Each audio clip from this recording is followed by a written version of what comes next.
This conference will now be recorded.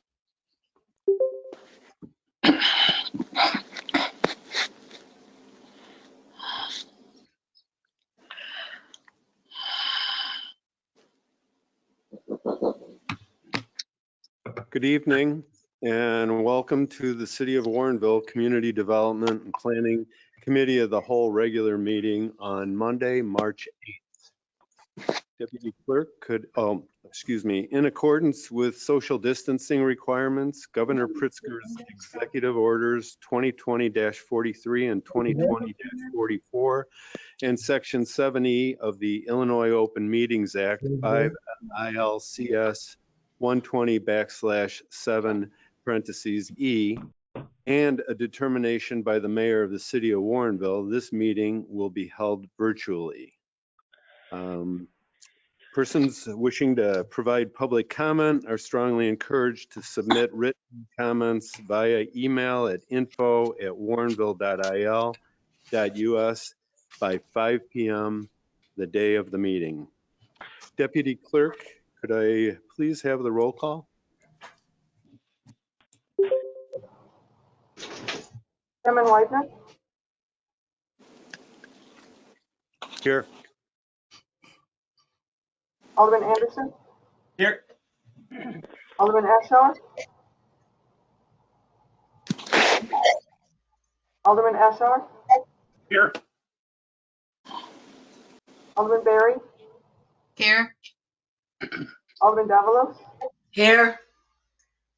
Alderman Goodman? Here. Alderman Critchell? Here. Alderman Wilson? Here. Mayor Brummel? Here. Okay, you have a quorum. Staff? City Administrator Coakley? Here. It's just Assistant City Administrator White? Here. Community and Economic Development Director Menser? Here. Senior Planner Domavasova? I'm here.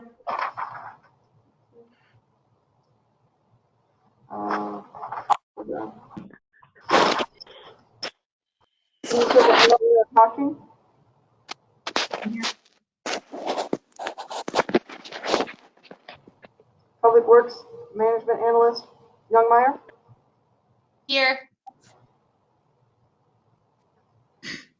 Chief Code Official Cronin? Here. Is there anyone I've left off? City Clerk. Thank you. City Clerk Larson. Here. All right. All right.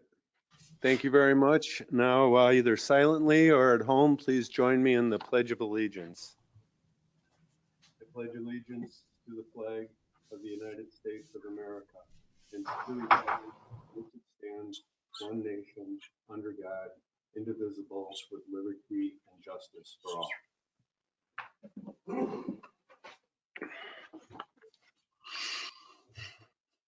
Now's the time we set aside for citizens' comments, of which we have many this evening. We will hear any verbal or written comments, but first I want to advise everyone that it's sufficient to say that the city received approximately 90 public comments today, and to go through them and read them all now would extend our meeting into the wee hours of the night. So what we've done is we've made it a part of the public record, and council members have all been informed and been given the opportunity to review them prior to the meeting.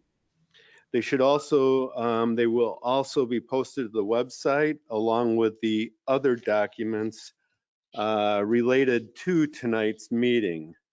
The summary of the public input and the main themes were provided to me by the Community Development Department Director Menser, and they are improving related to the Evelyn wine restaurant, and it's relates to improving the outdoor space that will improve this business and increase revenue for the city.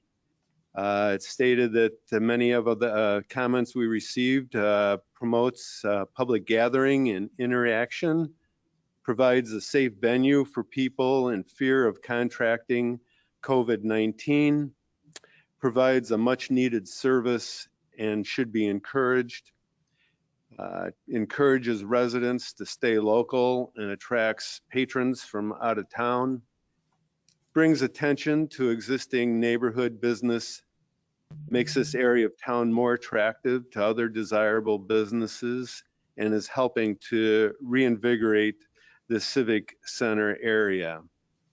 It is an amenity of the Prairie Path and useful for the trail users. Offers a safe, family-friendly atmosphere and encourages foot traffic and walking due to its centralized location. And improving this area would make Evelyn Eves space more attractive to another business if it moves in. And once again, there were a total of 89 comments submitted, and the council has had the opportunity to review the comments. And again, they've been posted to the city's website for review.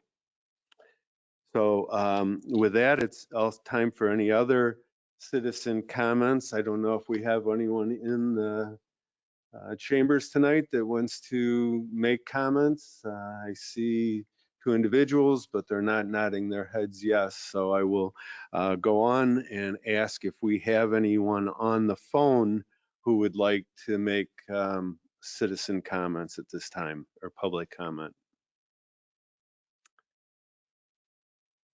Okay, hearing none, I just want to say once we conclude public comments, there will not be an opportunity for the public to comment after this time. Okay, it's time for official and staff comments, beginning with Mayor Brummel. Mayor? Thank you, Chairman Widener. I only want to make one observation in all of my time as mayor and alderman. I don't think I've ever had that many comments on an agenda item that were positive, and it's so encouraging to see folks watching what's going on, taking the time to encourage us to help a business.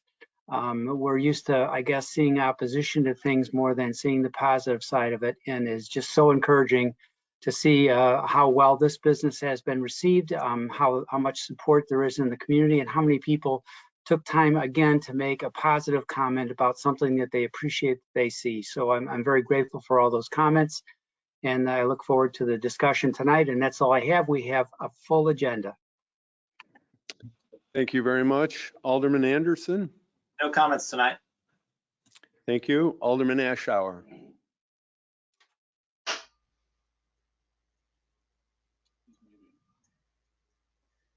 Alderman, Sorry, no comments. Thank you.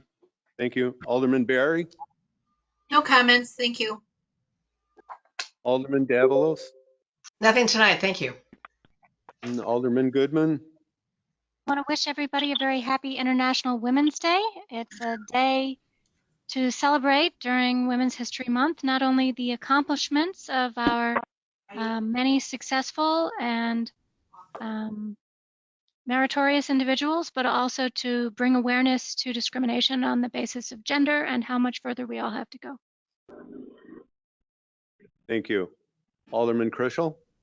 Nothing for me tonight, thank you. And Alderman Wilson? No comments tonight. Okay, City Administrator, do we have staff comments? I have just a couple quick ones. Just a reminder to all the members of the council and our city staff, of course, that Saturday is the annual budget workshop for the fiscal 22 budget. Starts at 9 a.m. It will be virtual for everyone. Will be sending access information out with the agenda in about the middle of this week. Second, any mayor or alderman that wish to meet virtually with the finance director or in with me about budget questions in advance of that meeting may do so this week. Just contact Kevin or I to get an appointment. Those budget questions can also, if you don't have enough to meet, you just have a quick question, you want to email or call and leave us a message. Depending on how detailed the question is, it might take a little time to respond. And just lastly, as we're preparing for the workshop, if you do have comments or questions, it may help us to focus the discussion for that day on those issues if they seem to be across the board. So please do take advantage of that. There will be time also the week after, next week after the budget workshop as well. And of course, we'll be discussing that at committee meetings, council meetings, the budget up until the time in late April when it's adopted. So thank you.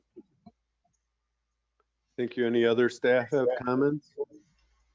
Okay, seeing none, we'll move ahead with the business of the meeting. The first item on this evening's agenda is consideration of the draft subdivision improvement agreement related to Minnook plat of subdivision, and senior planner Natalia Domovasova will introduce this agenda item. Thank you, Chairman, and good evening.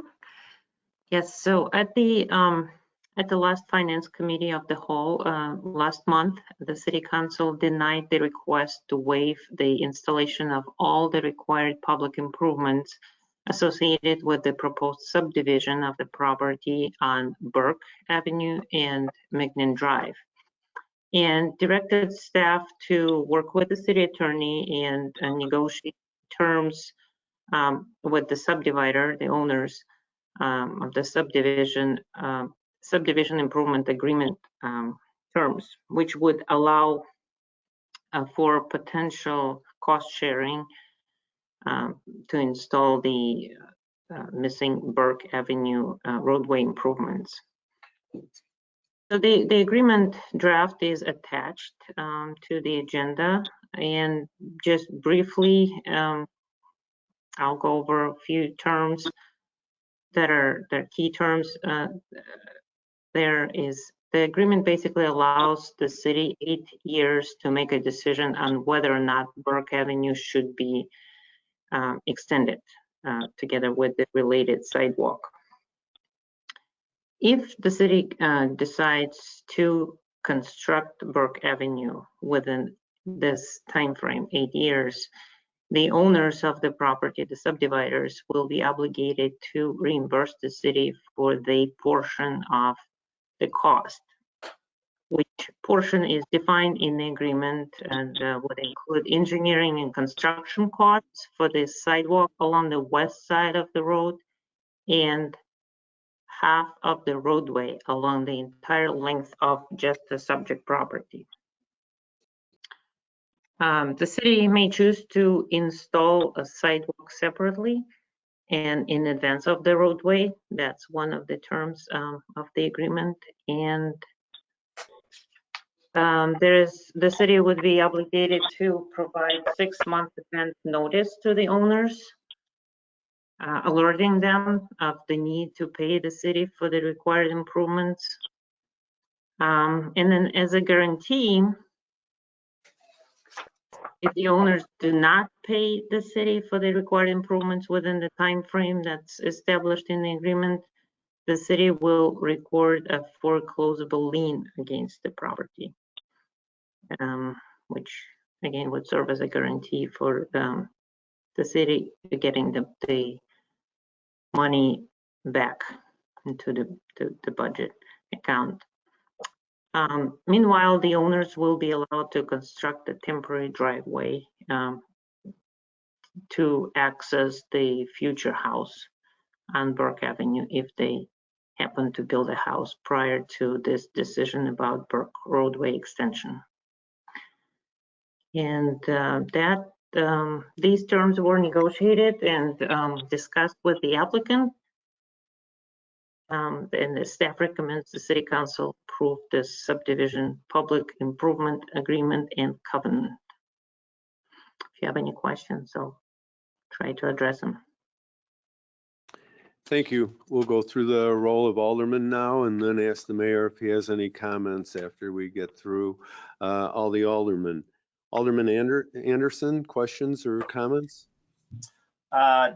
Yeah, just a couple. One, so my understanding is we have to be substantially complete by May 1, 2029 for this to be triggered. So it's not that the decision has to be made by that time, but we have to be substantially complete on that time. That is accurate, yes. Okay. And then I think this might be a question to Ron. The process by which, if we decided to do this road, would that require approval by the community for that? And is there anything in the contract that the homeowners would support us if we were going in that direction? I don't know what the process would be if we decided to do the road. It would not normally require any type of community approval.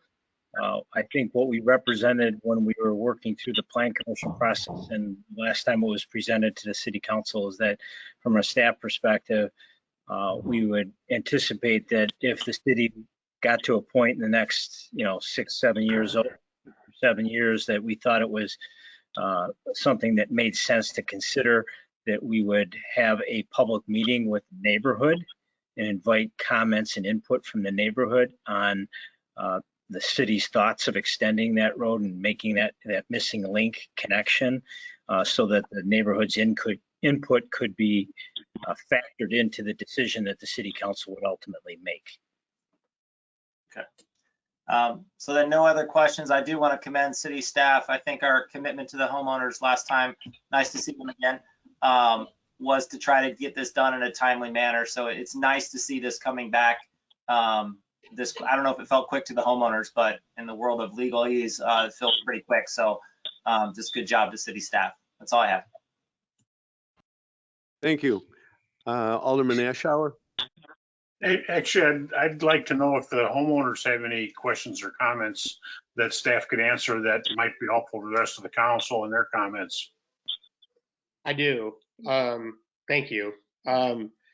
I guess I received this draft on Thursday of last week, and I've been super busy.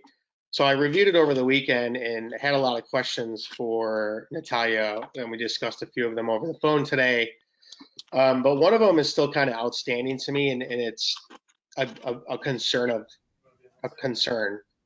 is this foreclosure lien option. At the end of the day, if this road happens, the last thing that I'm going to do is say I'm not going to pay it. But I do also want to have the option to protect my family because life does happen. And if there ever is something that does happen to us to where we can't pay it, I don't want there to be an opportunity for somebody to foreclose on my property in my home because of a partial roadway. So that's something that I've never agreed to. And that's something that seems to have been added last minute. Because in my opinion, if there's a risk of me losing my home and my property over a roadway, then I'm not going to do this. It's because I don't know what's going to happen in 3 to 5 years. If something happens to my family to where we can't even afford to barely get by, and now I have to, come up with $40-some thousand or whatever on a payment plan, whatever, it makes me very nervous. So I don't really know how to approach this, or I need some advice here and some opinion, because to move forward in doing this, I'm terrified right now because I don't know what's going to happen. Now, if the verbiage here is legal and I don't understand it, and that's not the possibility, I understand the lien process. If I don't pay, there's a lien. And if we sell, that lien has to be paid. I get all that. But a foreclosure lien means a forced foreclosure. Right? Am I hearing that correctly? What it means is that the city, this is basically the insurance for the city, that the city will get the money back for the project that they spent for it. So the city will have an option to go to file foreclosure and go through legal process to file foreclosure to basically receive the money. That's accurate. Excuse me. I also saw Director Menser with his hand up. Director Menser, did you want to make comment?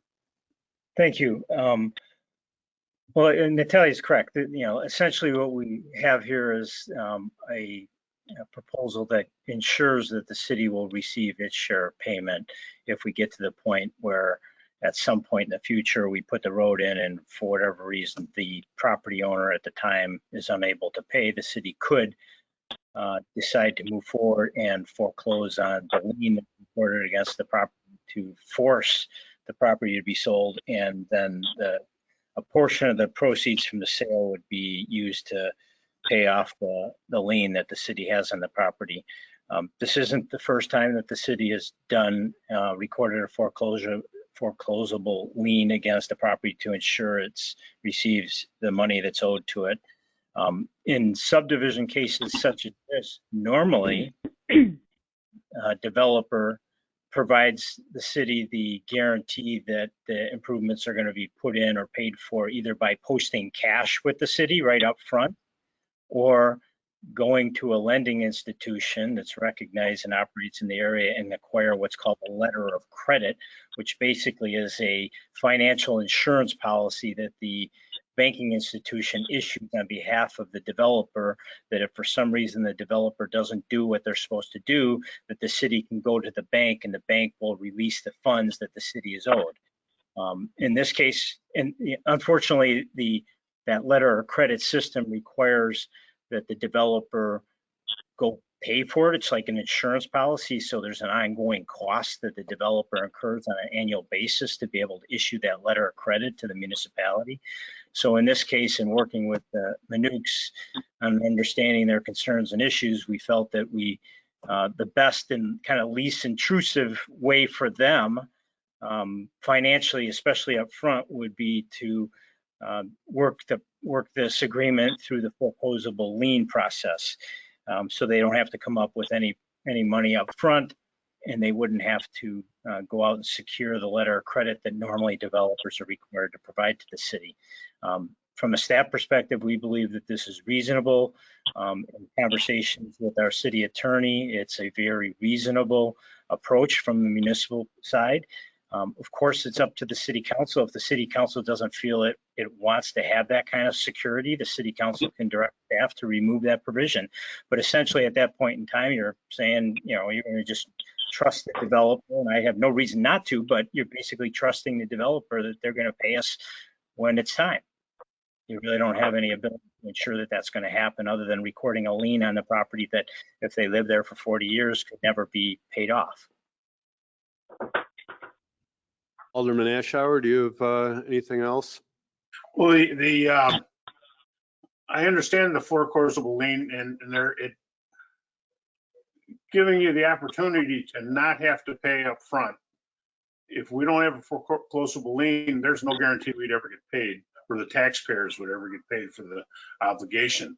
I know that at least in the time I've been on the council, there is no instance of the city foreclosing on a lien for any reason.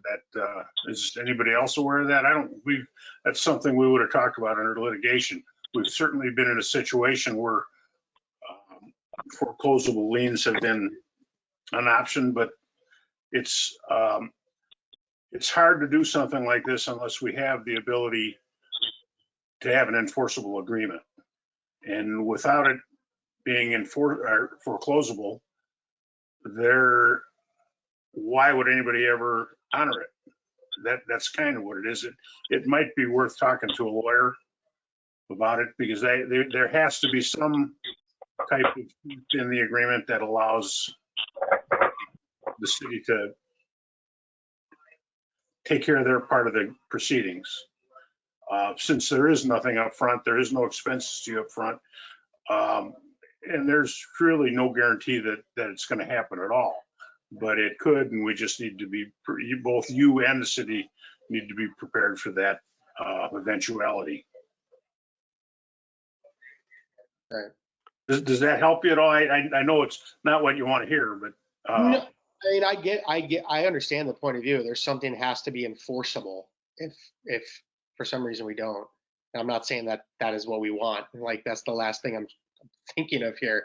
It's scary, to have, because like I said, I don't know, things happen to people and their life changes to where, you know, now it's like, it's just risky, I guess, from my point of view. And I guess it is for your point of view also. It's extreme. Just wondering if there is more middle Is there ground. another option? Yeah, then Well, it's much less risky than having to pay it up front. Yeah, the other option would be to pay a sum of money up front. for something that might not happen. Right. Correct. But it would protect the city and the taxpayers. Okay. Which we are. Okay. Okay. Okay, we'll move. Alderman Ashour, if you have nothing else, I'll move on to Alderman Berry. I'm done. Okay, Alderman Berry. Yes, I agree. There has to be something that will protect the citizens in the future, no matter what happens. But I do recommend that you also talk to an attorney and maybe they can come up with other suggestions that you would like to bring forward. But it really is best to talk to an attorney. Thank you. Thank you. Alderman Davalos. Yes. So does the city have a plan for this road and sidewalk at this point? Is that in some sort of a road plan that Public Works is looking at down the road in the future? To the best of my knowledge, it was not part of the actual work plan, but that would be a question for the Public Works Director. Director Menser. Natalia's correct. It's really a question that would best be answered by Public Works Director Kukler. We can make sure that he's aware that you asked that question, Alderman Davalos, at the upcoming city council member when this is being considered. I'm sure he'll be prepared to address that answer or address the question. I'm not aware of any specific plan to extend that street at this point in time and make that connection. It's not, you know, it would be a sizable investment from the city's perspective to do that. It is something that makes sense from a community circulation and public safety, public works standpoint. But certainly at this point in time, given the budget constraints that the city's experiencing, it's not something that we've been talking about implementing in the very near term future. So is it a gravel road now? I've gone down Burke, but I can't visualize.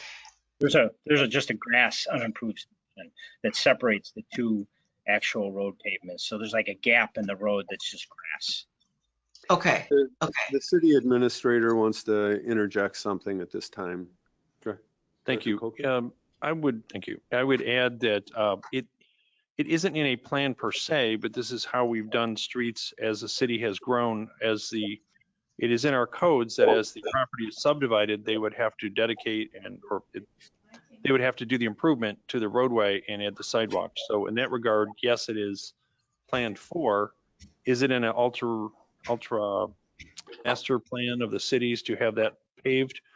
In a big sense, yes, but it's not on the work plan in any short term, or city Public Works Department isn't ready to go as soon as they get approval on this to start paving it.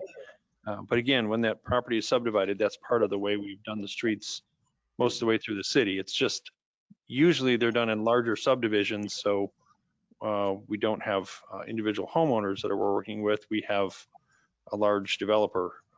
Many of the properties you've just seen subdivided and the streets put in that way. This is just a very much smaller version of that. Okay, so just a clarifying question. The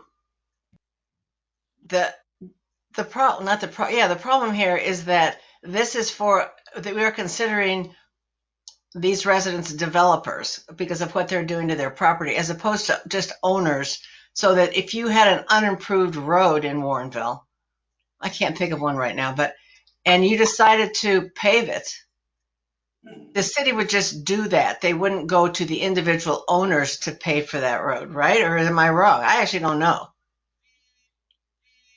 Director Menser, you want to answer this? I think the important point with this particular case is that the property owners are going through a subdivision process. They're taking a single lot and dividing that lot so that there can be more economic value to the property and more housing built on the property. under the city's subdivision control ordinance, which is different than the zoning ordinance of the city code. There are clear provisions that when people subdivide property, that they then are subject to the requirements of installing missing or needed public improvements. So the city has the legal right and responsibility to evaluate and then require the subdivider, in this case they happen to be residents, to contribute their fair share or construct their fair share of the improvements. And if it was just, if they weren't subdividing the property and they were just going to build one house on the property, the city wouldn't have the legal authority or responsibility to require them to contribute or construct public improvements such as this. Thank you. That clarifies it. Thank you. Thank you. Alderman Goodman. I'm not sure if I missed this when Natalia was presenting earlier, but how did the staff arrive at 8 years? Yeah, that is a great question. There is obviously no magic to the number. There was initially, we, from staff perspective and the city attorney, we established that 10 years would be a reasonable time frame. It can't go forever. We had to come up with some reasonable time frame. So we thought that 10 years would be reasonable for the city to evaluate the need for this roadway extension or sidewalk extension or both. And then we would be in a position to put it in the roadway program a year ahead and take it through the budget approval process and make notifications. When we discussed it with the applicant, the subdividers, they didn't really share the same position. They would like to reduce that time frame to minimize the time frame of this uncertainty and commitment. And we've agreed on 8 years, which the city attorney felt that was reasonable request, but we couldn't, was not recommended from staff perspective and the public works director to go with any shorter time frame. Okay, because I certainly can't, as the city administrator has already said, I can't envision a short-term development of this road. But as he also said, in the long term, we want the road to be completed. And it's the developer's responsibility to pay a portion of that cost. So I don't know if we would get to this within 8 years. If we don't, then they get off scot-free, looking pretty good from their perspective. And, you know, that's fine, I guess, if the staff is in favor of that. To speak a little bit more to the applicant's concerns, I am an attorney. I am not theirs.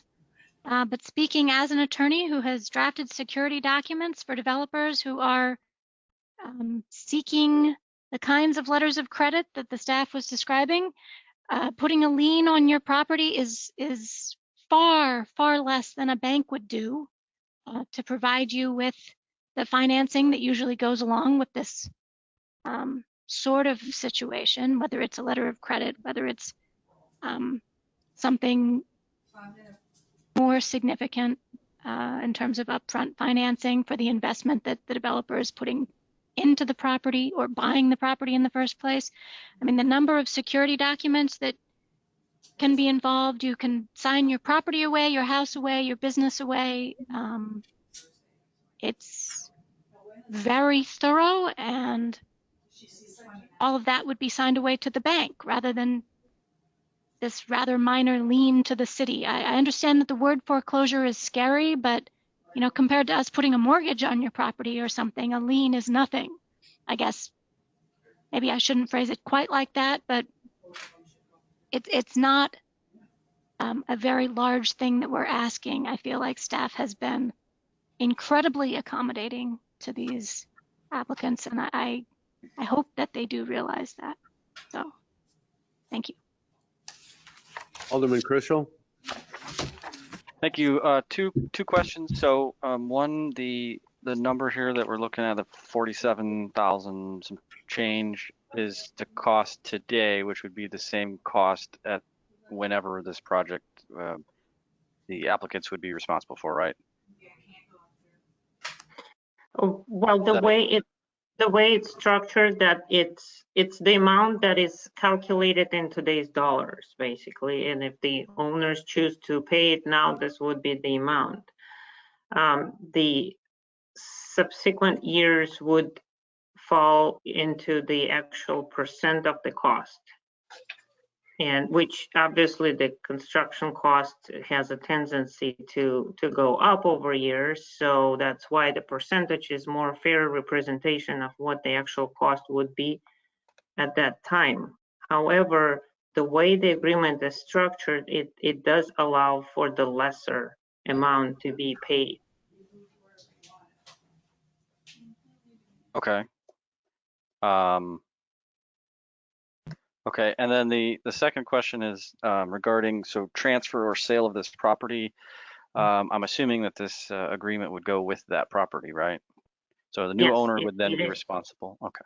completely transferable, and whoever owns the property for the duration of the validity of this agreement will be responsible for it. Okay, that's all I had. Thank you. Thank you. Alderman Wilson? No, that just answered my question that I did have, so I appreciate that. Uh, I can't think of anything else that has not been asked nor answered. So thank you. Okay, thank you. And Mayor Brummel, if you'd like to make comment, now's an opportunity. Thank you. I certainly appreciate the apprehension that the homeowners have in moving forward with this, with the legal language involved, but understand that it is our primary purpose to protect the community in these types of arrangements and to make sure that investments made by the community are secured. So it's nothing personal. This is just something that we have to do. It's part of our job. And we have never, to my knowledge, as long as I've been involved with the city of Warrenville, been unreasonable when dealing with our citizens. So that if there was a special circumstance 5 or 6 years down the road, I feel fairly certain that the city, the staff and the elected officials would work with you to make sure that that did not result in you losing your home. So that's the best assurance I can give you. I may not be here at that point, but our history has been that we have been very considerate of our homeowners and our constituents, and we don't wish to cause you any difficulty. But again, we have to protect the city investment. That's just due diligence. That's part of our job. Thank you. Thank you, Mayor. I guess I would ask for a motion and a second if, unless anyone has any final comments or questions. Hold on a second. Director Menser. I thank you. I appreciate just I don't want to belabor the point here or this issue, but I did want to say from my perspective, I've been in this line of work for over 30 years, and I can tell you that Natalia, the city attorney, and the public works director worked diligently to come up with a fair agreement. This is a fair agreement. The considerations and concerns of the applicant have been considered in depth. We've made adjustments to the agreement in response to those. It's a relatively simple agreement. It's a unique situation though, and I think it's a very, very fair agreement, consistent with what the mayor just said, how the city operates. Thank you. Now, if we could have someone make a motion, I think we could conclude this item. Alderman Wilson, I would like to recommend the city council approval of the subdivision public improvement agreement and covenant associated with the proposed Magnook plat of subdivision. Alderman Davalos, second. Thank you. We have a motion and a second. Deputy Clerk, may I please have the roll call? Alderman Berry? Aye. Alderman Widener? Aye. Alderman Krischel? Aye. Alderman Wilson? Aye.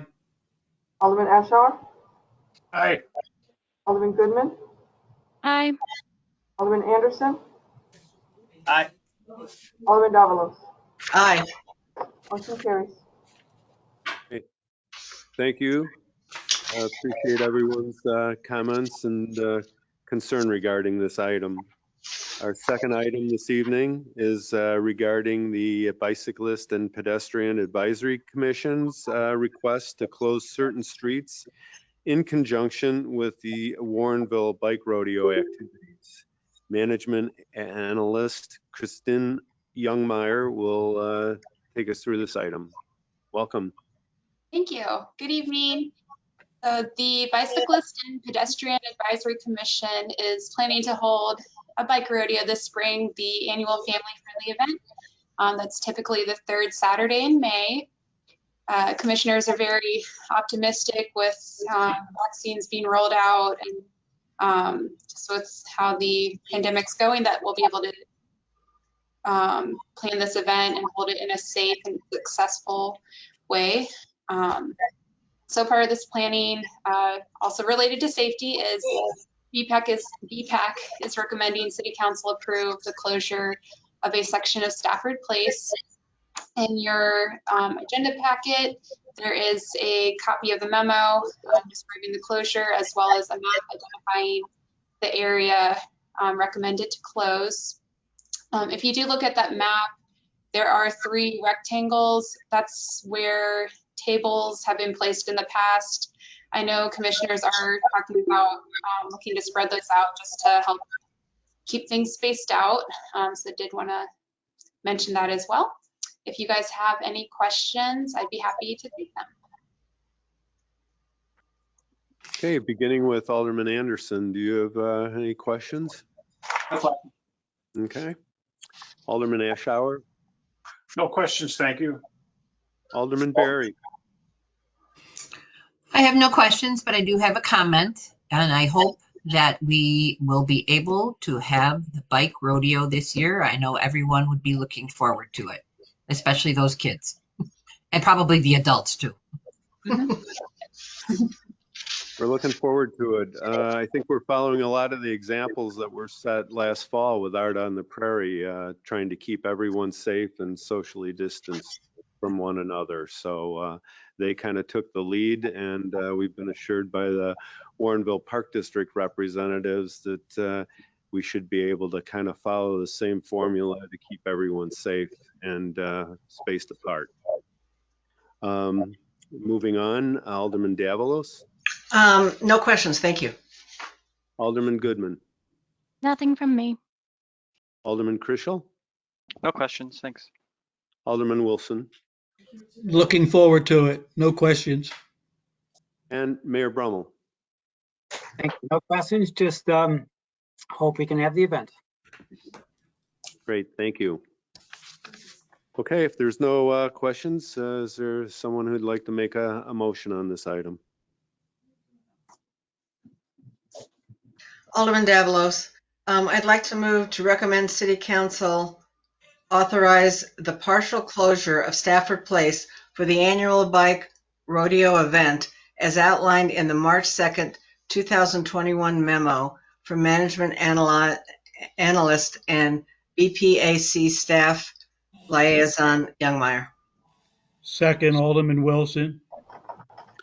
Okay, we have a motion and a second. Deputy Clerk, could I please have the roll call?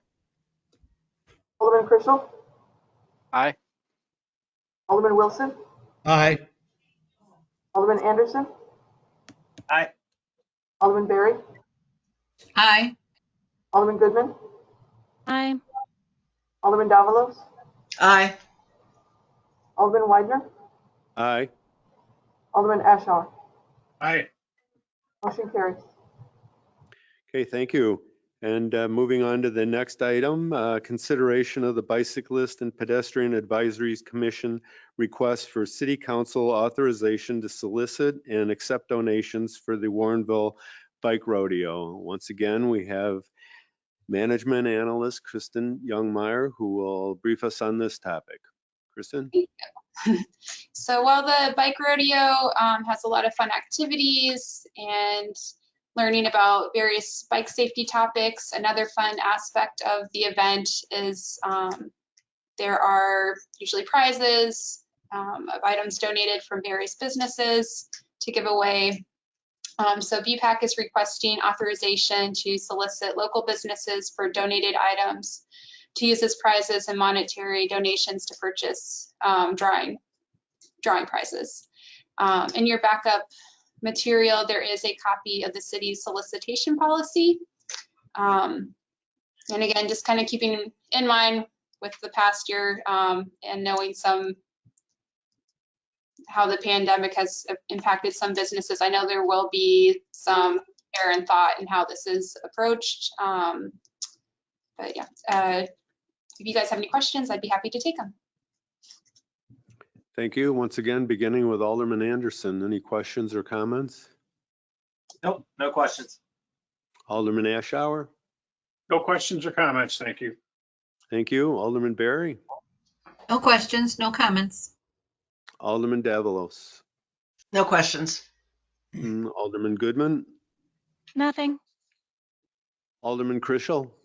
No questions or comments? Alderman Wilson?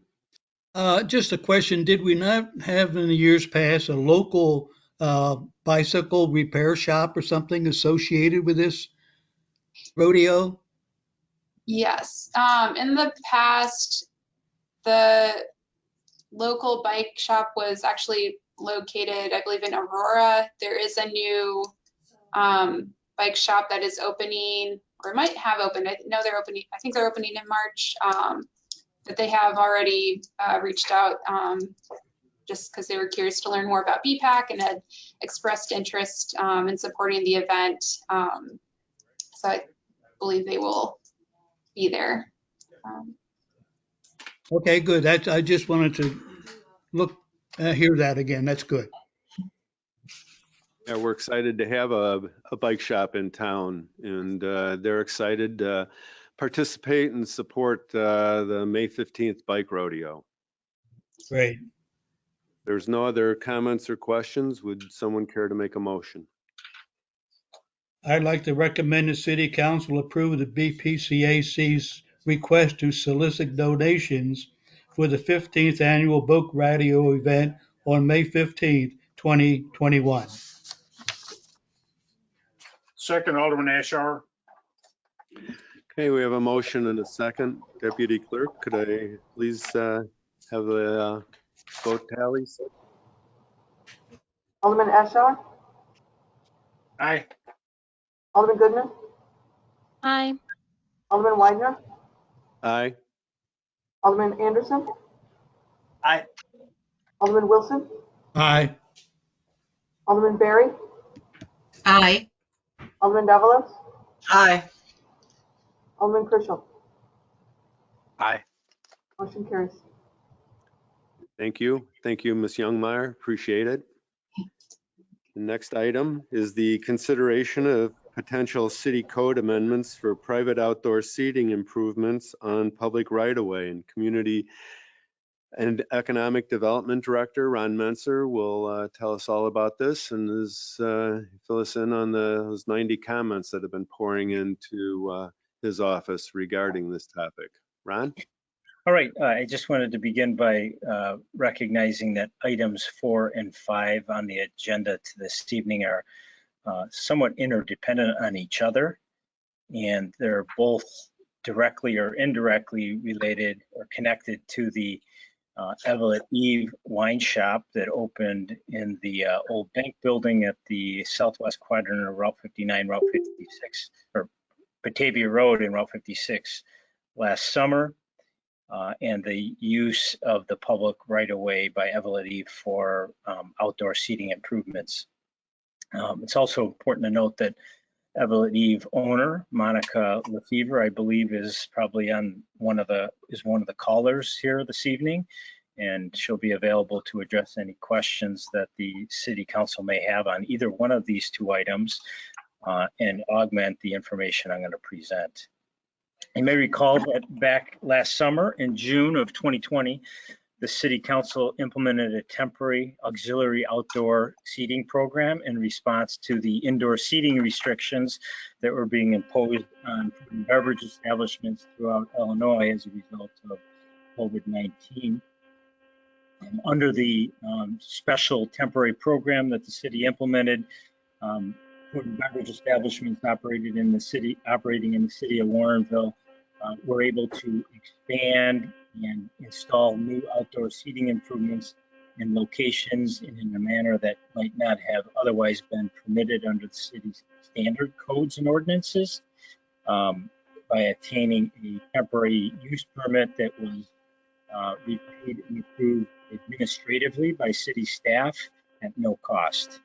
One of the unique aspects of that program, that temporary program, is that it allowed private businesses to, in certain circumstances anyway, to use and install outdoor seating improvements for their business on public right-of-way that was located immediately adjacent to the business.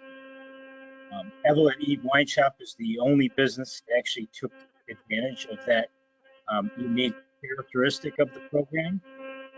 We did go through the process to apply for and then receive approval to install a outdoor seating area, primarily on the grass area that's located in the unimproved section of Stafford Street right-of-way directly outside their front door. They also were allowed to use 2 of the City of Warrenville public parking spaces located along the edge of that section of Stafford Street closest to their front door. They used that area throughout the entire summer and fall season until it got so cold that people just stopped sitting outside to have a beverage, and that was taken down.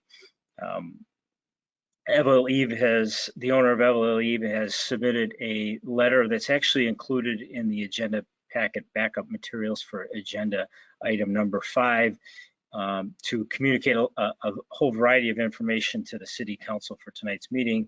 But one of the things I think that's important that's pointed out in that letter is how important and valued that outdoor seating area that was located on the city property was to the success and economic viability of Evelyn Eve last year.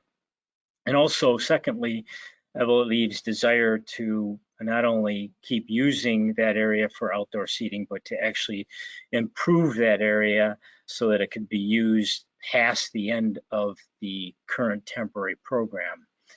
And that really kind of brings us to the point of this particular item.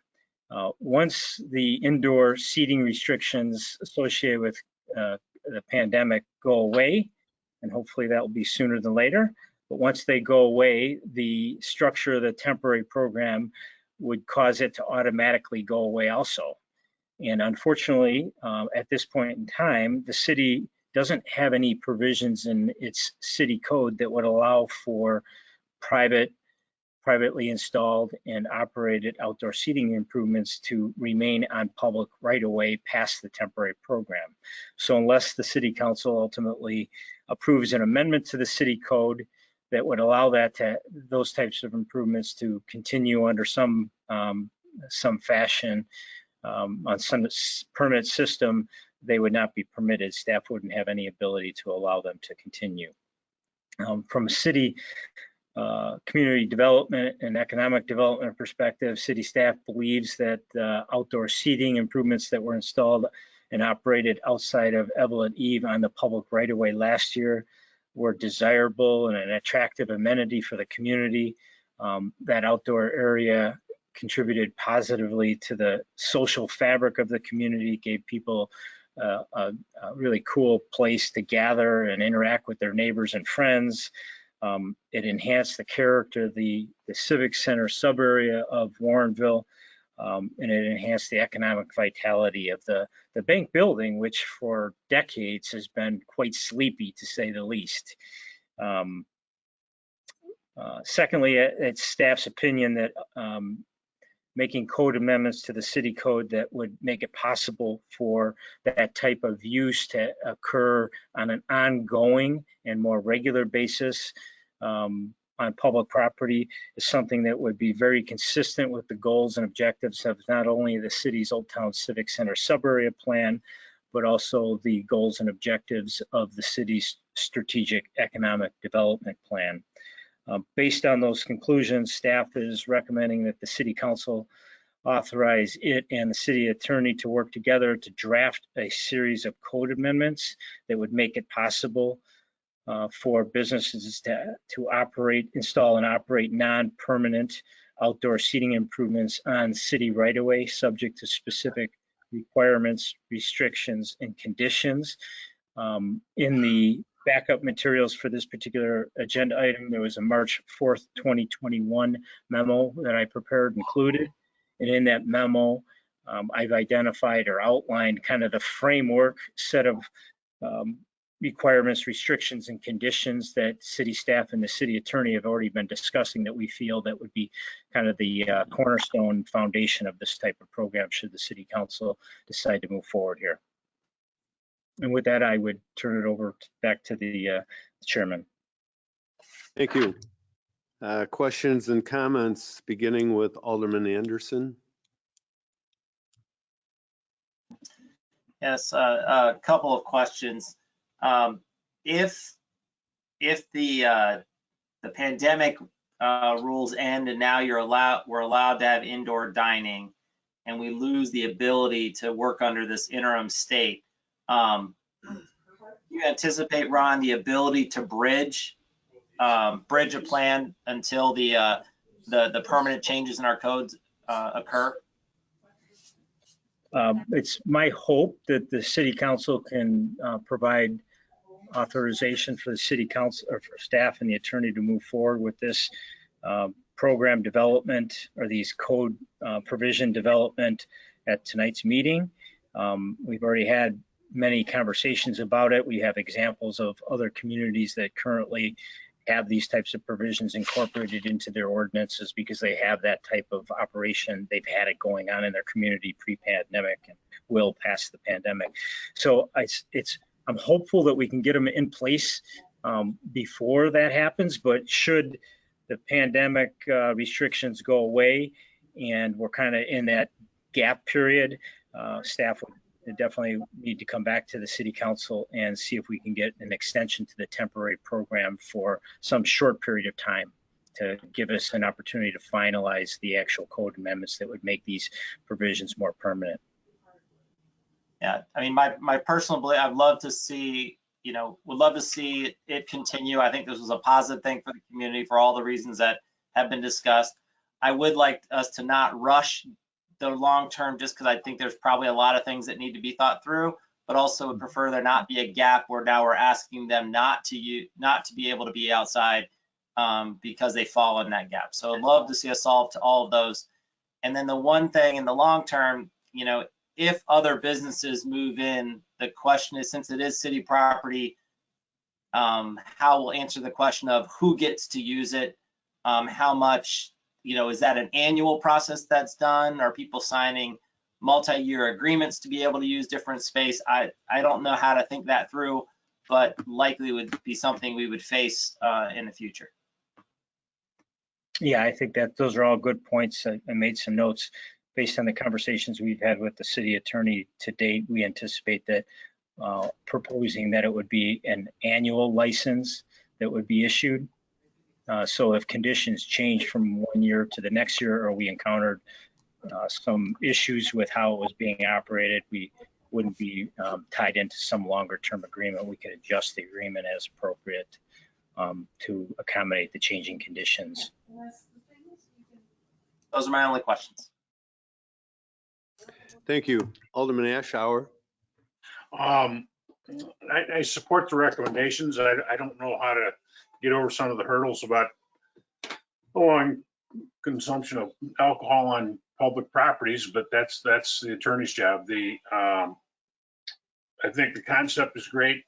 The question that I have is, does your proposal, will that allow for businesses that have that opportunity on private property to have a similar type of license condition? You may recall, Alderman Ashour, that last fall we think it was at the November Community Development Committee meeting, staff provided a report on how the temporary program was working, how many different businesses had taken advantage of it. And again, with the exception of Evelyn Eve, all the rest of the businesses, I think there were 7 or 8 other businesses that took advantage of the temporary program, were all taking advantage of it by either installing or expanding outdoor seating on private property. And we reported that we felt that there were some provisions in the temporary program that applied to private property that we should be carrying over. And the best place we felt to do that would be by amending the zoning ordinance. So we are in the process of developing those zoning ordinance text amendments, and we're anticipating at this point in time that we'll be conducting a public hearing at the end of April to consider those amendments to the ordinance. Should the Plan Commission and Zoning Board of Appeals be comfortable with what staff's bringing forward, they'll make a recommendation, and ultimately the City Council will have to make a decision on whether or not to approve amendments to the zoning ordinance, and they would be very specific to what's happening on the private property.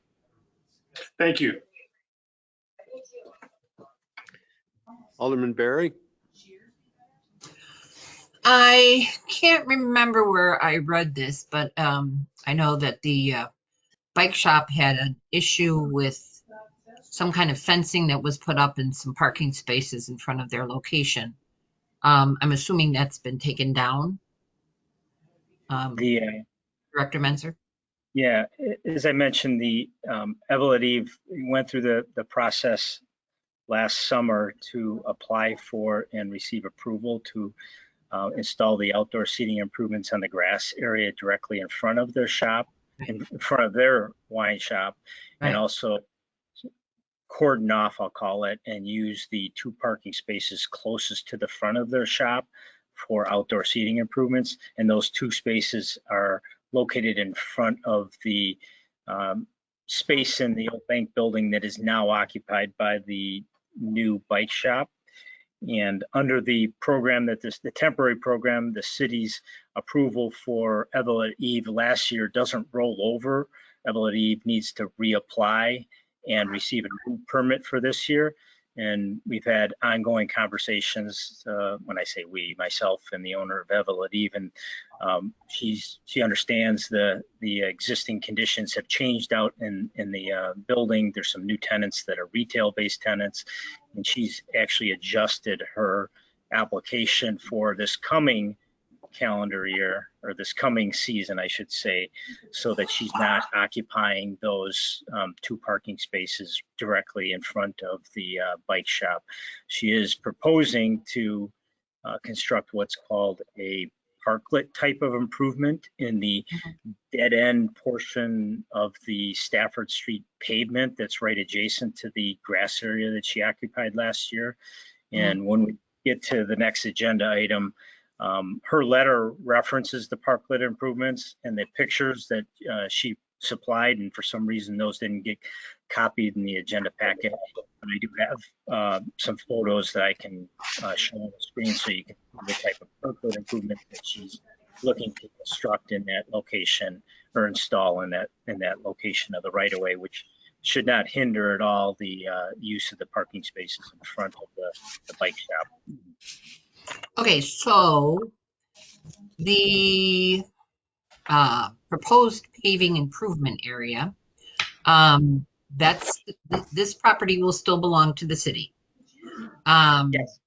But Evelyn Eve is going to be installed. We're going to make it to the point where it's good for them to do an installation of either pavers or concrete, whatever. But the property still will belong to the city, correct? I would answer that correct, that most clearly that it would still be the city's property. There'd be no transfer in the property. And I just want to call out that there's really 2 agenda items. The first one deals with the code amendments, and then the second one is agenda item 5. If you want to go into that, I can certainly address that now, but agenda item 5 deals more with the improvement of that actual property. Well, I guess really what my concern is that the bike shop If somebody comes in and has their bicycle repaired and it's going to take an hour to fix it, are they allowed to sit in that area? That would normally have been the area that was used by Evelyn Eve. I mean, it's still the city property. That would be up to the city council if the license agreement that we issue wouldn't be essentially an exclusive use license agreement, then we can make that clear in the code that it's not an exclusive use license agreement, and that other people would have the legal right to utilize that same space. Okay, because I know that they put out their own tables and chairs and umbrellas and that type of thing. So I knew that was their property that was placed there. I was just wondering how we were going to handle that if somebody wanted to come along and just sit there. We don't and maybe not have a drink. We don't have any public seating improvements out in that space, and we're not proposing to install any benches or things of that nature. So I think it would be, at least from my perspective, it would be reasonable to say that the public had the ability to access and use the space. I'm not sure that it would be fair that the public had the right to use and access and occupy the seating improvements that were installed under a license agreement by a private, business. Yeah, because we do have benches just on the other side of the sidewalk there, between the sidewalk and the prairie path. So we do have benches over there. Okay, those are my questions. Thank you. Thank you. Alderman Davalos? Alderman Anderson asked my question, so I don't have anything further. Thank you. Thank you. Alderman Goodman? Thank you. Yes, I have a few questions. First of all, it looks to me in Ron's memo, or Director Menser's memo, that he anticipates two different kinds of permits. One that would require city council approval and one that would require staff approval only. And the kind that you describe as requiring city council approval is a permit that involves the use of public street or parking pavement. Now, I think Alderman Berry just talked about some of the sensitivities here when you have a neighboring tenant in the same property that needs access to parking spaces. When we put the temporary TAOSP into place, what made that possible was that many places were closed due to the pandemic or operating under highly restricted occupancy. So that made parking uses much different than our codes were written for. But it's my hope that very soon the world will look a lot more normal again. So our parking ordinances will once again match reality. So I guess my question to begin with is, do you really anticipate needed parking spaces that are required to be built or that are required in our ordinances to be used for this purpose? I think there's a remote possibility. For example, if one of the other tenants in that face of the bank building that were to existing tenants to move out and then have some other type of food and beverage establishment move in that would want to have outdoor seating, it might be appropriate and desirable for them to use a couple parking spaces immediately in front of their space for outdoor seating improvements. That would be a scenario. Do I think that's likely in the foreseeable future? No. Do I think it's possible sometime? Yeah. I think my question is a little bit more general. I'm not talking specifically about the wine shop. Although the parklet that you mentioned, I have more questions about that when we get to item number 5. The parklet involves the use of a dead end stub, which I think people from both parking spaces and both sides need to back into when they're getting out of that space. So when you look at a road, the design of that road, that stub was put in there for a purpose. So I guess my question is just, I can completely understand having approval of permits that do not involve using the street or using parking pavement. But I just wonder about the part of this that talks about giving these licenses when it uses the street or parking pavement. I'm sorry, but was there a question that? Yeah, I mean, do you want to have two kinds of permits, and do you think we will use that second kind of permit? Is that really all that we're talking about here? When I look around the rest of town, most of the other uses that were on private property used parking lots that were dramatically underparked because of the pandemic. But looking forward, we're talking about making permanent changes to our zoning ordinance. So wouldn't it make more sense to anticipate a situation in which parking is used the way we planned for it to be used, and that this kind of permitting would mostly happen on public, say, grassy areas? The item number 4 is specifically related to proposed or recommended city code amendments that would only apply to right-of-way situations, public property. The rest of the rules and regulations of what happens on private parking lots would be managed through zoning ordinance amendments that we'll be bringing forth in April. Does that answer your question? No, I know that, and my question was about the grassy areas. Grassy areas, and the question specifically was, I'm listening intently, but I'm just not following the question. I'm sorry.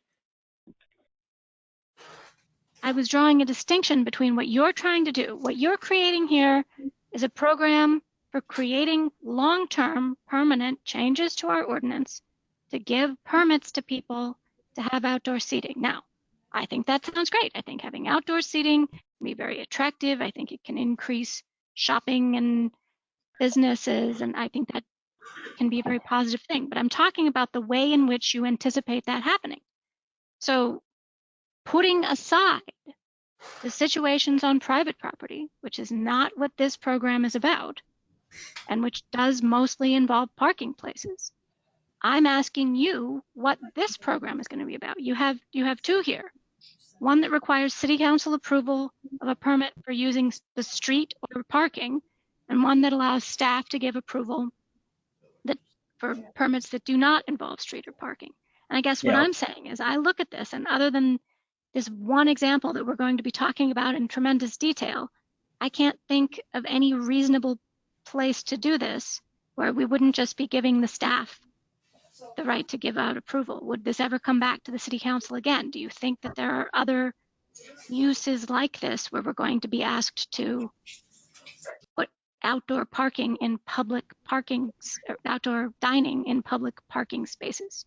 Well, just to clarify, on the second page of the staff memo dated March 4th, I outlined what we envision to be kind of the framework, and I think that's probably where you're getting. There's two different types of permit. It's the same permit, one of which, under certain circumstances, staff would have the ability to approve it.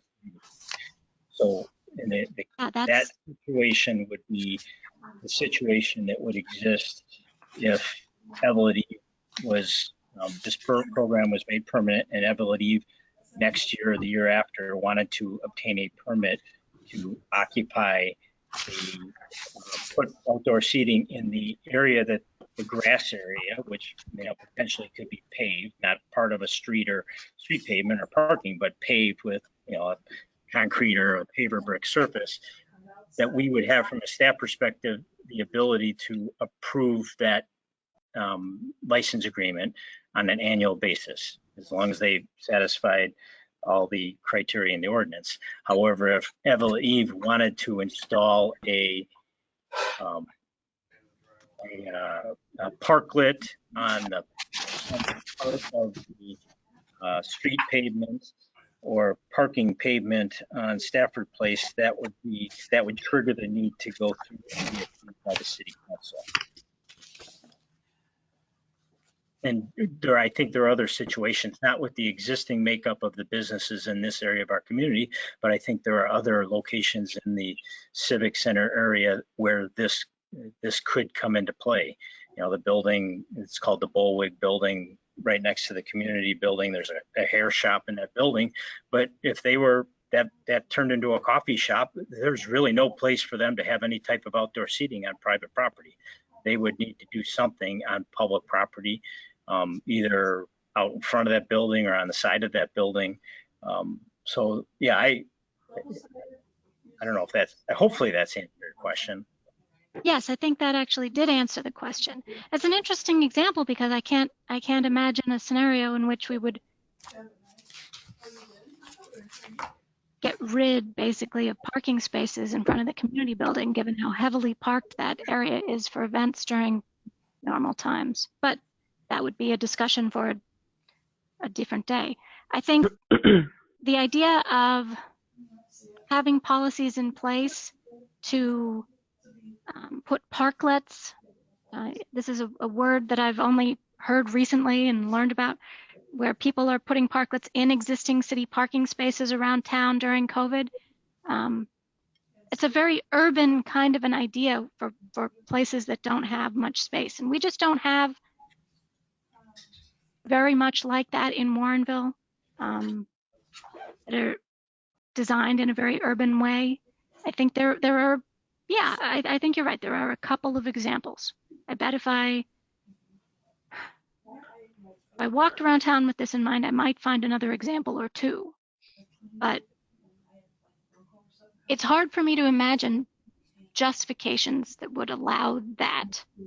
Now, given our usual very strict provision of parking requirements and the careful design that goes into determining when a parking spot is required and the many different parts of our zoning ordinance that deal with that for all sorts of different types of businesses. So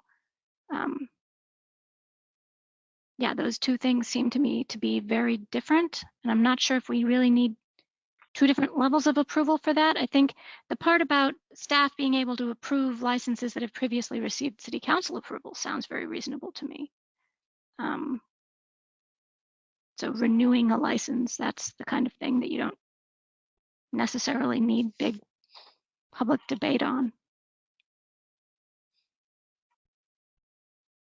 Well, thanks for your clarification. And those are my thoughts on item 4. I'm generally in favor of creating this kind of permit for general use to try and promote outdoor dining. Thank you. Alderman Krischel. My questions have already been answered, so I'm good. Thank you. Thank you. Alderman Wilson.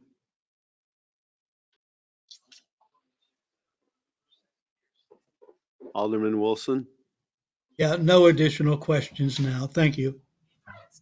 Mayor Brummel, anything to add or any questions? Just one thing for Director Menser. Basically, this opens a door, but not completely. Every request that would be involved in this sort of a situation would be considered on a case-by-case basis, right? This is not a carte blanche that allows somebody to just come in and get a permit and do what they like with it. Everyone that came in with a similar request would have to go through a review and an approval process, correct? That's correct. Okay, thank you. Thank you. I think this fulfills one of our economic development strategies that we longed for, and that was to be flexible and friendly with small businesses. And I think this approaches that. And as the mayor pointed out, it can be done on a case-by-case basis. So with that, I'd ask someone to make a motion, please.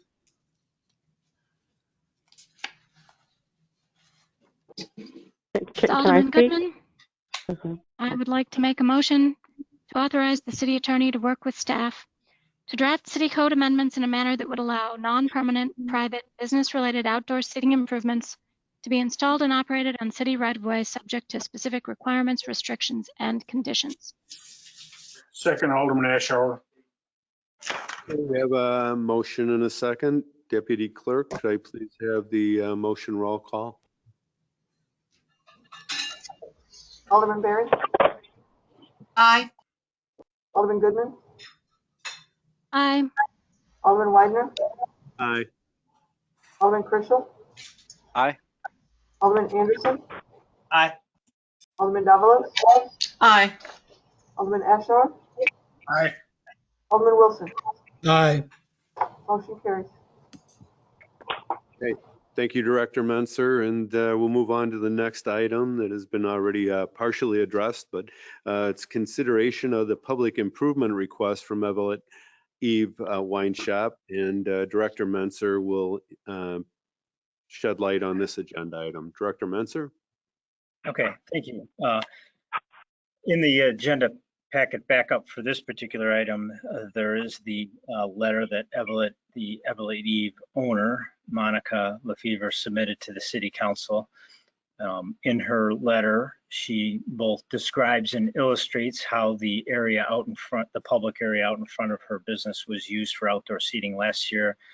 She describes how her intent to continue to use that area if allowed by the city for outdoor seating, along with the type of improvements that she feels she can do and she would like the city to help her with.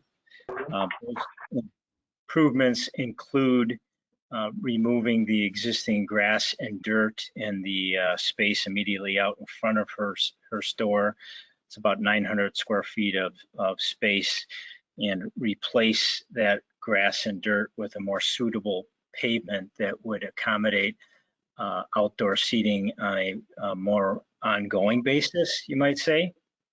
And then she is looking to install what's called a parklet on that piece of pavement at the very end of Stafford Place. And if she does reference in her letter what a parklet is, and because it seems like most people probably aren't familiar with the term parklet or what that really means, I'm going to share my screen and show you the pictures. That can everybody see that? Yes, I have a visual. Some type of it starts with, simply, it could be just a deck that is built up to the same level as the top of the adjacent concrete curb that forms the edge of the road.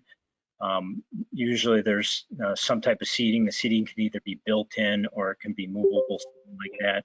The parklets often have some type of planter boxes incorporated into them to add to kind of the comfortableness and desirableness of the space.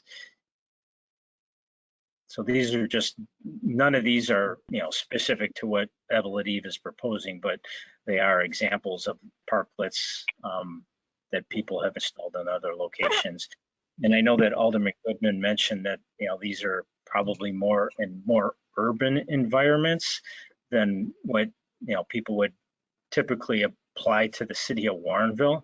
And I would generally agree with that, but I think there's a big difference between the character and context of this particular building and its orientation to the street and the adjacent public property, and what I would say is more suburban in nature, and that's stuff that you find down in Cantera 9. You have large private parking lots that are built out in front of the buildings, and the buildings are way pushed back off the road, and they are 100% completely auto-oriented type of development. In the more urban areas where it's more walkable and the buildings are located closer to the street, these type of improvements, I think, add to that walkability, kind of human character of the space, and don't necessarily and intentionally don't put the car number one on the totem pole.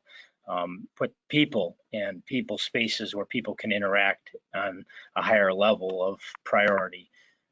So that's what I understand from my conversations with Monica. She's trying to figure out a way how to get that, something like that, installed on the end of the street pavement of Stafford Place from my conversations with her, going out and looking at the area on a couple of different occasions, meeting with Public Works to review the area.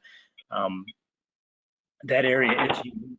That end section of pavement is much longer or deeper than what you would normally design and install as kind of a place to back into if you're backing out of a parking space. Along one side of it, it's 14 foot long, and usually you only need 3 or 4 feet to back into to get going forward in a typical parking lot situation. In this situation, Stafford Place is even wider than a typical parking lot. So there's more space between the parking spaces on each side of Stafford Place than what you would typically find in a parking lot situation. So there's less need to back into something.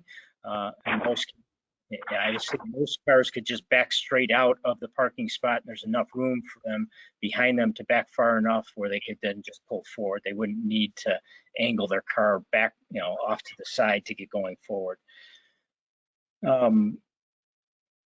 Another thing that we've discussed in the conversations that I've had with Monica Lefevre is that she's looking to accomplish a lot. She's hoping to dramatically improve that area so that it can support these types of outdoor seating improvements in a more appropriate manner long term. Unfortunately, from the city's perspective, I've shared with her is that the city is currently dealing with some pretty significant budget constraints both this fiscal year and looking forward into next fiscal year based on the budget that's been distributed to the city council. There's some big challenges that we have. So there's really no discretionary funds that are available for the city to move forward and invest large sums of money in improving this area of the community. We have not budgeted for it, and we just don't have those funds available at the time without further dipping into the reserve fund for the general fund. And I believe that Monica understands that, which kind of brings me to the staff conclusions and recommendations. From a conclusion standpoint, I do feel that it was an economic win for the community. It was certainly a testament to the value the community assigned to this business that Monica and Eva Ladiv they've been able to kind of weather the storm and grind it out and still be there today. That's a good thing for the community and for this area of the community. I think as I mentioned in the last agenda item, I think the outdoor seating area that was there last year was a great improvement to that area of the community. It contributed positively to the image and vitality of that area. I would say that the current condition of the public property where the outdoor seating was located, or the majority of it on the grass area, is definitely not suitable for long-term use as outdoor seating. If we were to find a way to replace the grass and get that area paved properly, not only would it help support the existing businesses in that building, but I think it would definitely make that building more attractive to similar type of business, desirable businesses in the future if any of the existing businesses would decide to relocate for any reason. Then I'm repeating myself, but I think it's worth noting that these types of improvements, in my opinion, are definitely consistent with the goals and objectives of both the city's Old Town Civic Center sub-area plan and the city's strategic economic development plan. And for those reasons, and in consideration of the budget constraints that the city's dealing with at this point in time, staff is recommending that the city council, or is recommending that the committee of the whole recommend the city council authorize staff to go forward and remove the soil in this area and reinstall a suitable gravel base that would support a new solid surface such as a concrete patio or a brick paver surface. And then secondly, coordinate the installation of a paver brick or concrete replacement surface with labor and or materials that would be donated by local businesses.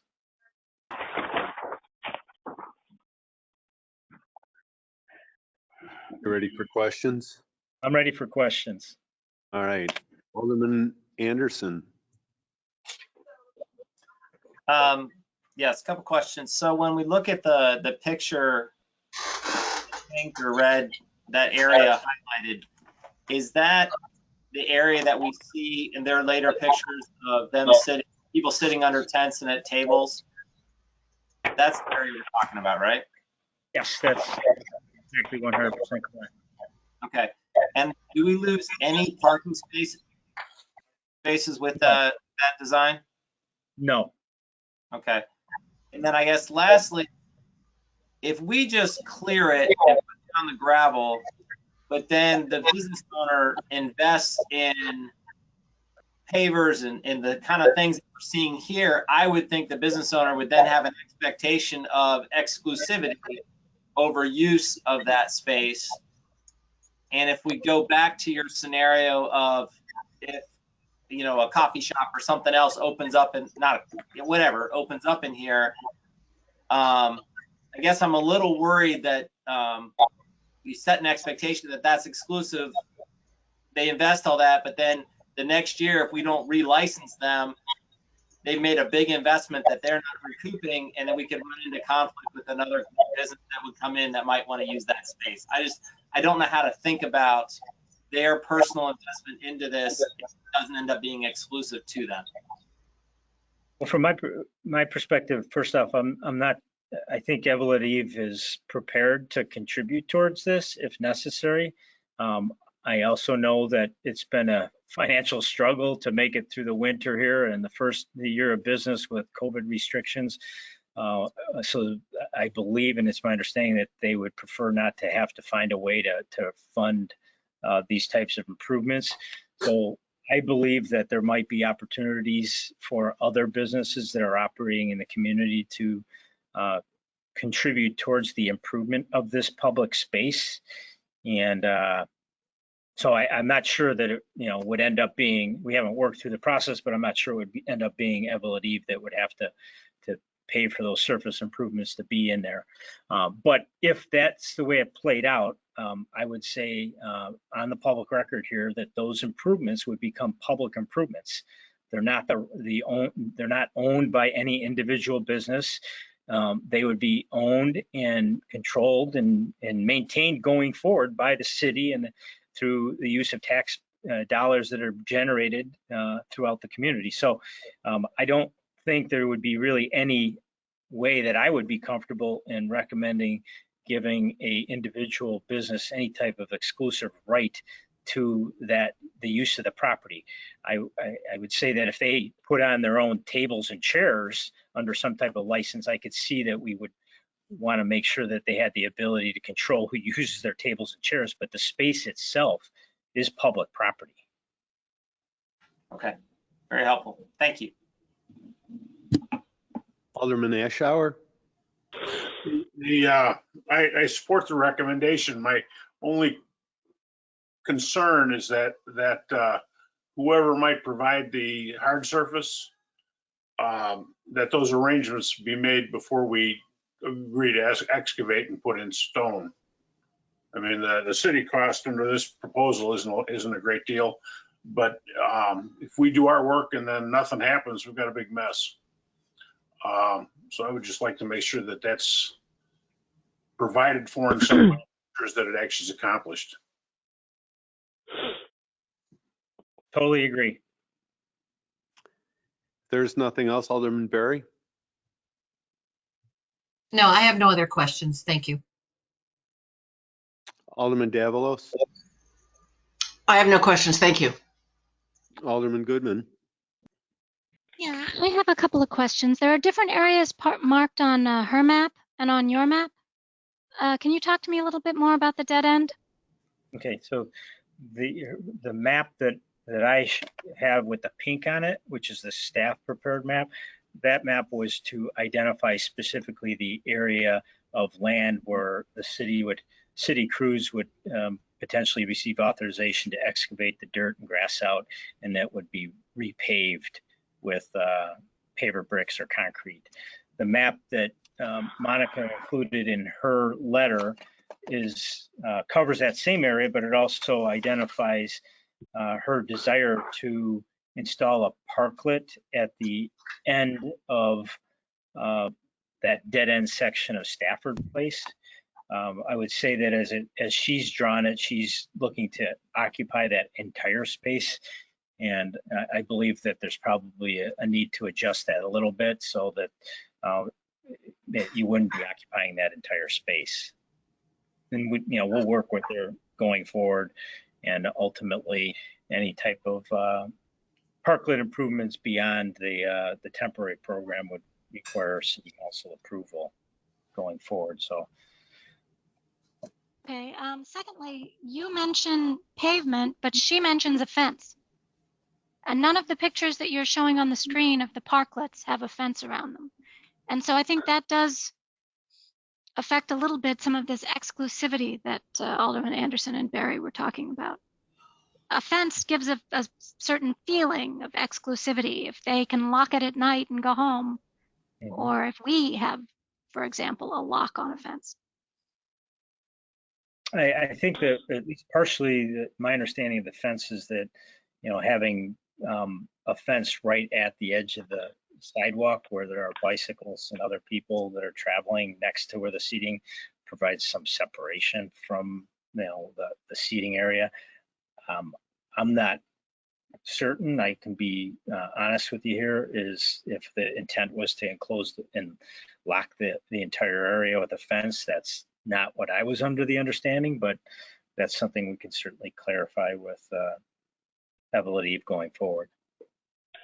Okay, I mean, I know in the pictures that she included in the backup material, there's sort of this, I don't know if I'd call it a decorative fence, but it only looks about 2 feet high and certainly looks like, something people could step over if necessary, or, pretty easily get in and out of without worrying about a lock. So maybe that's the kind of thing involved, but we are talking about, public improvements. So if there's a permanent fence and it is part of the permanent improvements, then that would again be something that would belong to the city or be built by the city. And so we would need to have involvement in that, unless sort of a temporary decorative structure that she could put up and take down for purposes of decorating the area is what she has in mind. I don't know. I think that's more of what she's proposing, but we can certainly get clarification on that.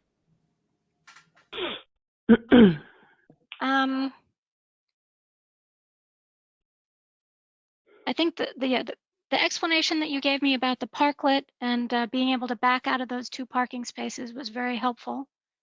I guess my final thing I have to say is a comment. It's not a question. I have heard very loud and clear the support from the community for this business, and I appreciate hearing from so many residents on this issue. I understand perfectly well that my decision here is not going to be a popular one. But when Ron says things like, it's been a struggle for this business with COVID restrictions this winter, well, they didn't. They were open. They had indoor seating in December. When I was present there on one occasion, and many other times from what I've heard from other people, I went to the game store to do Christmas shopping in mid-December when all indoor dining was not legal, and this place was open and it was full of patrons. So in my opinion, people who are demonstrating that they are not responsible enough to follow the law, or who act as if the laws do not apply to them, are not responsible enough to be trusted with caretaking of public property. So I'm going to be voting against this item. In general, I'm in favor of the prior agenda item and creating appropriate regulations for outdoor dining in the right circumstances. And there are certainly parallels here with city ordinances allowing residents to plant gardens and file landscaping plans to take on the maintenance and liability of certain public right-of-ways. I think demonstrating that responsibility is very important. And in my opinion, if a person who is attempting to take on that responsibility isn't responsible, we shouldn't give them that responsibility. So that's my decision. Thank you. Alderman Krischel.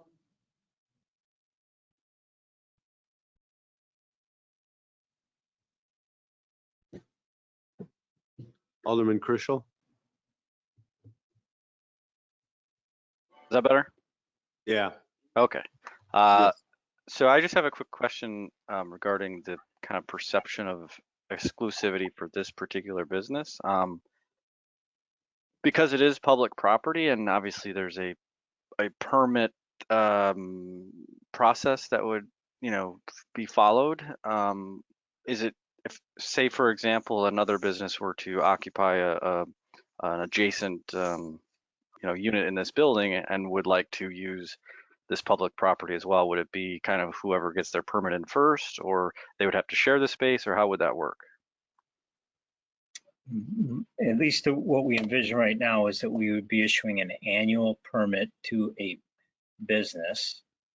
And if a business applied for an annual permit and they happen to be the only ones that apply for it, and then a new business came in, the new business would be limited on what they can do until the next permit program came into place, or the permit time period afforded the opportunity to apply for a permit to use that same space.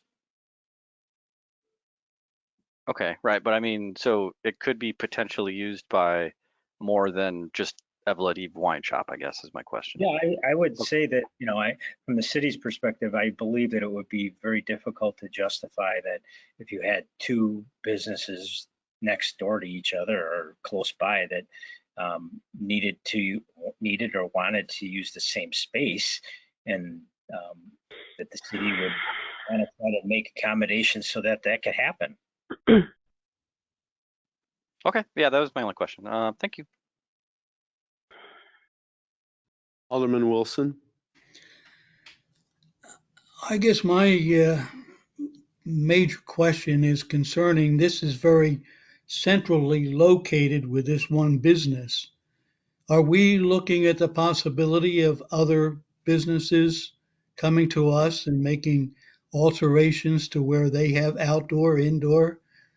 Are we ready to handle all these circumstances on an individual basis? And I just question that. I mean, this is interesting, and I'm all for supporting businesses and trying to get them back up and operating profitably for the sake of the city. But I just think we are going a little bit maybe overboard here to accommodate one specific operation. And my concern is how this is going to influence us in making decisions for the next company, the next business that comes forward and wants to make alterations or limit it or whatever. So I hesitate approving this particular circumstance only because of the future that I see that we are going to possibly have it. I see in budgetary for this object, it says, the budgetary impact is just $200 to $300 for the gravel base, and then they're going to pay for all the other aspects of it. I'll probably go ahead and approve it, but I have questions about, are we opening up a can of worms here? And I hope we're ready to accommodate the next business that comes forth and needs these kinds of alterations. So that's my comment. Thank you. And Mayor Brummel, would you like to discuss?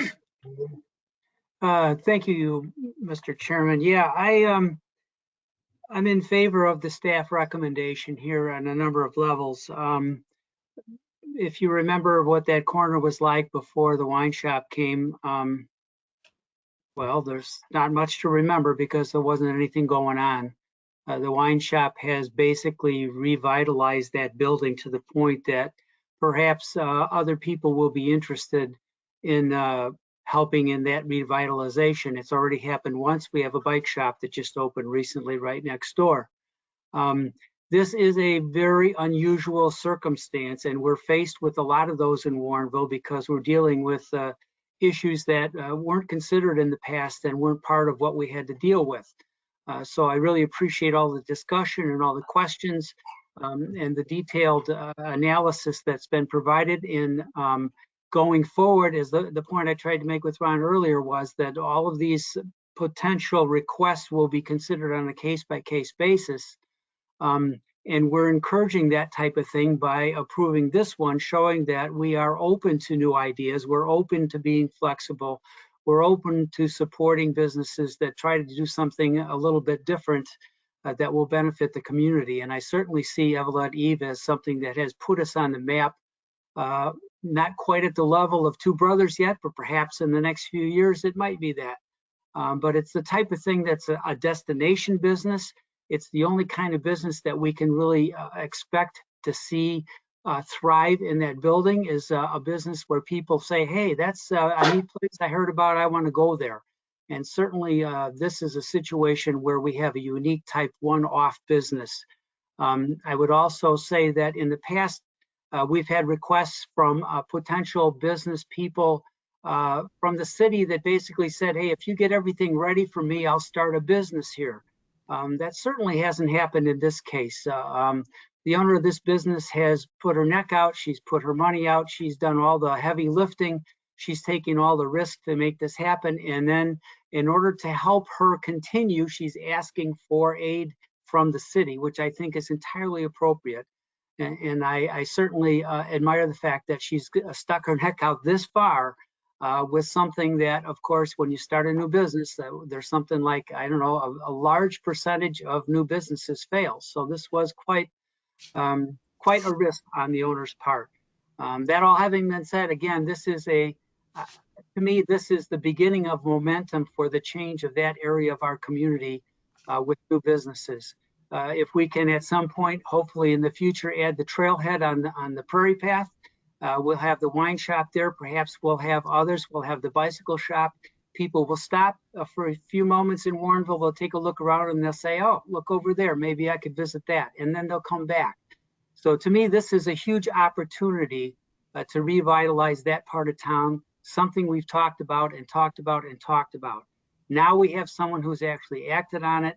I really don't want to try to pick it apart. I want to I don't want to look a gift horse in the mouth. I want to support what she's trying to do. I want to try to make it happen. This is sort of our reputation as a community. We don't look for ways to keep people from doing what they need to do. We look for ways to help them get it done. And that's what I think we're asked for here. And Ryan, just in terms of the parklet, my understanding would be that that would not be a permanent change. That would be something that would just be set on top of the pavement and that could be removed at some point. Is that correct? Yes, that's correct. Okay, well, I am in entire favor of this. I think it's been a delight to see how busy this business has been with the outdoor seating.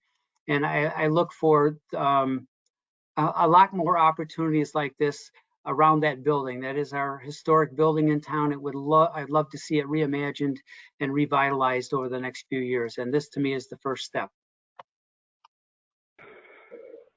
Thank you, Mayor. Before I call for a motion, I just wanted to weigh in with a couple comments that I have. I think the real good rationale for this is that it can be evaluated on an annual basis, and we can go over it every year and permit it to see whether it's working as public property should work. And I think because of that, it's important to limit everyone's investment on this site. The fence, I think, if that was installed, would imply property ownership and control over the area, and I would much rather see it remain open and not disrupt the open view that we have there, and truly make it available as a non-owned piece of public property. With that being said, I know the plan for the trailhead is going to be placed somewhat far away, and I picture an influx of pedestrians and bicyclists and people with strollers, and I'm not sure that we have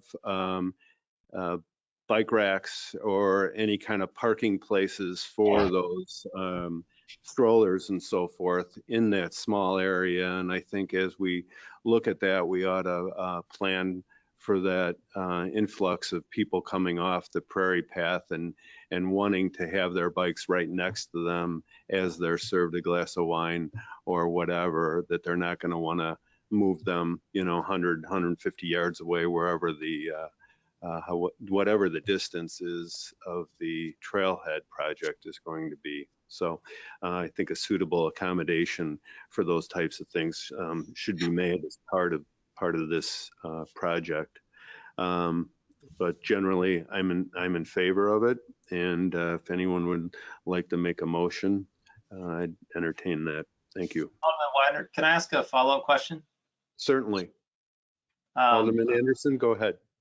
Just to clarify a couple things. On the annual basis, when we license this property for whoever's going to be using it, they are then the users of that. So though it's on city property, if you had a whole bunch of folks using the Prairie Path, 20 bicyclists, they can't then just go in there and kind of park themselves there as non-customers to whoever's licensed it at that time. Do I understand that correctly? Well, we haven't defined the entire program, all the details, but that's generally what I would envision. If there were public benches that were, what I would call more permanent installations out there, I think those would always need to be available and open for public use. I think the space should be available for the public to just walk through, be in, but I don't think it would be appropriate to, under the program, require that the business that would be installing the private seating improvements that would be temporary in nature, immovable, would be obligated to allow the public to take over their seating. Yeah, okay. And then second thing, in her notes, she talks about running electricity and the parklet. My understanding of what we're approving at this moment doesn't fully address those two. Those are still details that you'll be working out, that we're really just approving the process by which we would allow that to become a paved or a surfaced area. Do I understand that correctly? That's correct. Okay. That's all I had. I'm in support. Thank you. I don't know if there's any other aldermen that have other additional thoughts or comments, but speak up if you do. Alderman Ashour, just a comment. Most of what we're talking about here is the hard surface portion of it that's now in grass and has shown itself not to be a good place for an intense public or private use like that. So I look at this as we're fixing something at fairly low cost with a different level of public involvement that's going to be helping everyone with it. So this is just a pretty easy thing to support. Okay, I'll go on to Alderman Berry just and run down the list here to see if anyone else has any concluding comments. Alderman Berry? Yeah, that was my concern, is if it was going to be, and feel like it was going to be an exclusive spot. And that little fence that's around there, I think of it more as a safety hazard than it is a keeping people in the area. It's very short.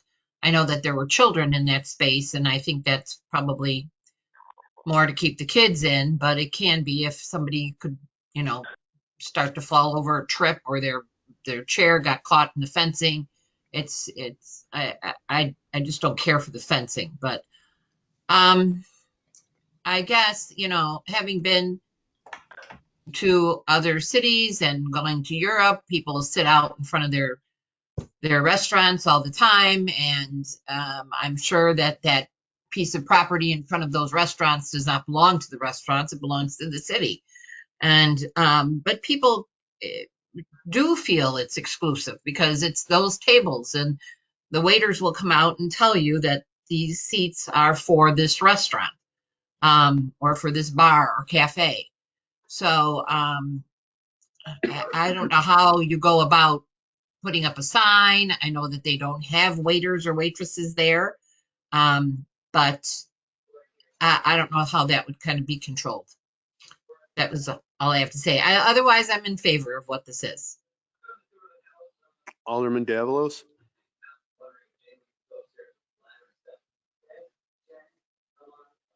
Yeah, I'm in favor too. And I think my questions have been answered. And I think this will be something new and exciting. And I think we don't have every single thing nailed down, but I think we've started the process of every single nail getting nailed down. So I have confidence that we'll be able to move forward and figure out the things that are yet not quite determined. Thank you. Alderman Goodman? I think I've covered the points I wanted to cover. Okay, thank you. Alderman Kerschel? I have no further questions, although I think Monica was on the phone maybe. Does she have any comments or Yes. anything? Okay. Yes, I am here. Well, hi all. Thank you for, meeting and considering this tonight. It means a lot. Thank you, Mayor Brummel, like your opening comments and just your all around support has just been overwhelming and so much appreciated. And Ron, just your assistance and help. And I mean, I can't thank you enough. I think first and foremost, I definitely have a few points that I need to make regarding what was discussed, but I need to get one point out just to get it out because it's an emotional response and I just need to get it out so I can mosey on from it. But I'd like to address Alderman Goodman on her comment of me being open. I think the biggest issue has been all around just this like black and white vision, of how things should be during a pandemic, which we haven't experienced in our lifetime.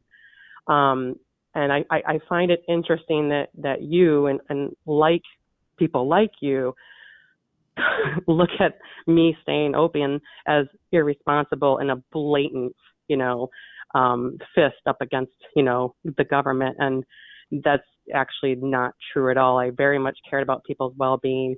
When we stayed open, we still had masks on, we still cared, we still wiped our surfaces. My choice of staying open had a lot less to do with defiance and irresponsibility and a lot more to do with desperation. I had zero assistance from the government. The first grant from DuPage was completely obliterated before I can even apply. The second grant I was declined. PPE I can't even get because I wasn't in business on February of 2020. So the government likes to lay down these guidelines and expect businesses to close, but also offers some businesses no help, and they can't have it both ways. And what else was I to do? So that's my comment on that. It is definitely an emotionally driven one because I have been through hell owning a business in 2020. And I want nothing but the well-being of people. And that's kind of my drive for this outdoor situation because I saw firsthand what it done for people's mental health well-being. They told me, I've had people come teared up because they were just so happy to have some normalcy in such a crazy year. So although I respect your stance on that, Alderman Goodman, I am disagreeing that I am irresponsible, and I am disagreeing that I don't care because I do. Outside of that, I did want to highlight the parking situation. To highlight what Ron had said as well, Ron Mentzer, you do not need that extra dead end to back out. I've tested it myself. The actual proportions where this parklet would be obviously would be adjusted as we figure that out, but it's not necessary. Also, further, we have the private parking lot on the side, which is actually open to the public and not very much used. So we do have copious amounts of parking. So although I don't intend on taking up any more parking spaces just because I do respect the other tenants' thoughts on that, even if I had, taking up 2 spots really doesn't affect the availability of parking. But, I digress on that. I just wanted to point out that there are copious amounts of parking spots. They're just not necessarily utilized. Also, the topic of fencing. Per the law with consumable alcohol, I have to have a perimeter. That's essentially why it's there, because I was told that it has to be. It's not the ideal fencing. I probably would have had fencing that's maybe a foot or 2 higher, very much likened to fencing you see in other urban areas. But that was just the best I can do for a situation that I wasn't sure could be permanent. And I didn't necessarily want to invest money that I kind of needed to start up for something that I wasn't sure about. Also, to highlight the topic of exclusivity, that is dicey, and I totally understand everyone's concern about it. All I can say is many municipalities accommodate this. Many people, like on a common sense level or just a respect level, think, okay, this seating is right in front of this store. I probably have to be a patron. Like on my off hours, am I going to be a Nazi? And if I see somebody sit out there, am I going to, go out there and say, hey, get out? No. But yeah, times of busy business, unfortunately, it doesn't help my business for somebody to sit there for no other purpose but just to sit, taking up a seat. And then, also the furniture, is my furniture. So there is that concern. But I also feel like maybe we're thinking too much about it, because I haven't visited any kind of downtown area and thought anything of it. I didn't pass up a seating area in front of a wine bar or a restaurant and be like, I should be able to sit there. It's just, I think on some level there's maybe a little too much thought in that. I think most people understand, okay, there's a fence, there's a table, you have to be a customer. In regards to other businesses wanting to utilize that, I feel like when the time comes, kind of like that, what was mentioned on a yearly thing, like, hey, let's revisit this in a year. How's it going? What improvements can we do? What altercations can we make? But in general, that would be between me and the other business, kind of coming to a fair term on that, But I also feel like in the stance of, let's say, a coffee shop opening up, where the game shop used to be, that's another side now of the building anyway. So it'd be kind of odd for someone to grab a coffee and then walk up the sidewalk. So I don't know if that's necessarily going to be a thing. I'm really the only business on this exact corner that faces the grassy area. But regardless of that, any other businesses like retail, like the bike shop or even the two accountants, now their customers have somewhere to go. So if someone's waiting for their bike to be repaired, if someone's waiting for their taxes to be done, I don't see anything but a benefit to them on a business perspective. And in regards to the other comment of if we were to have Public Works remove the earth, and let's say somebody that we thought might be able to help on a, donation premise or community, service per se. I've spoken with Ron. I'm prepared to finish the job because that's what I need to help my business succeed. So it's not something that I would allow to be unfinished. I'm fairly poor. I'm a nobody, but I am resourceful, and that's how I opened a business in 2020. So it's not something that I would let not get finished.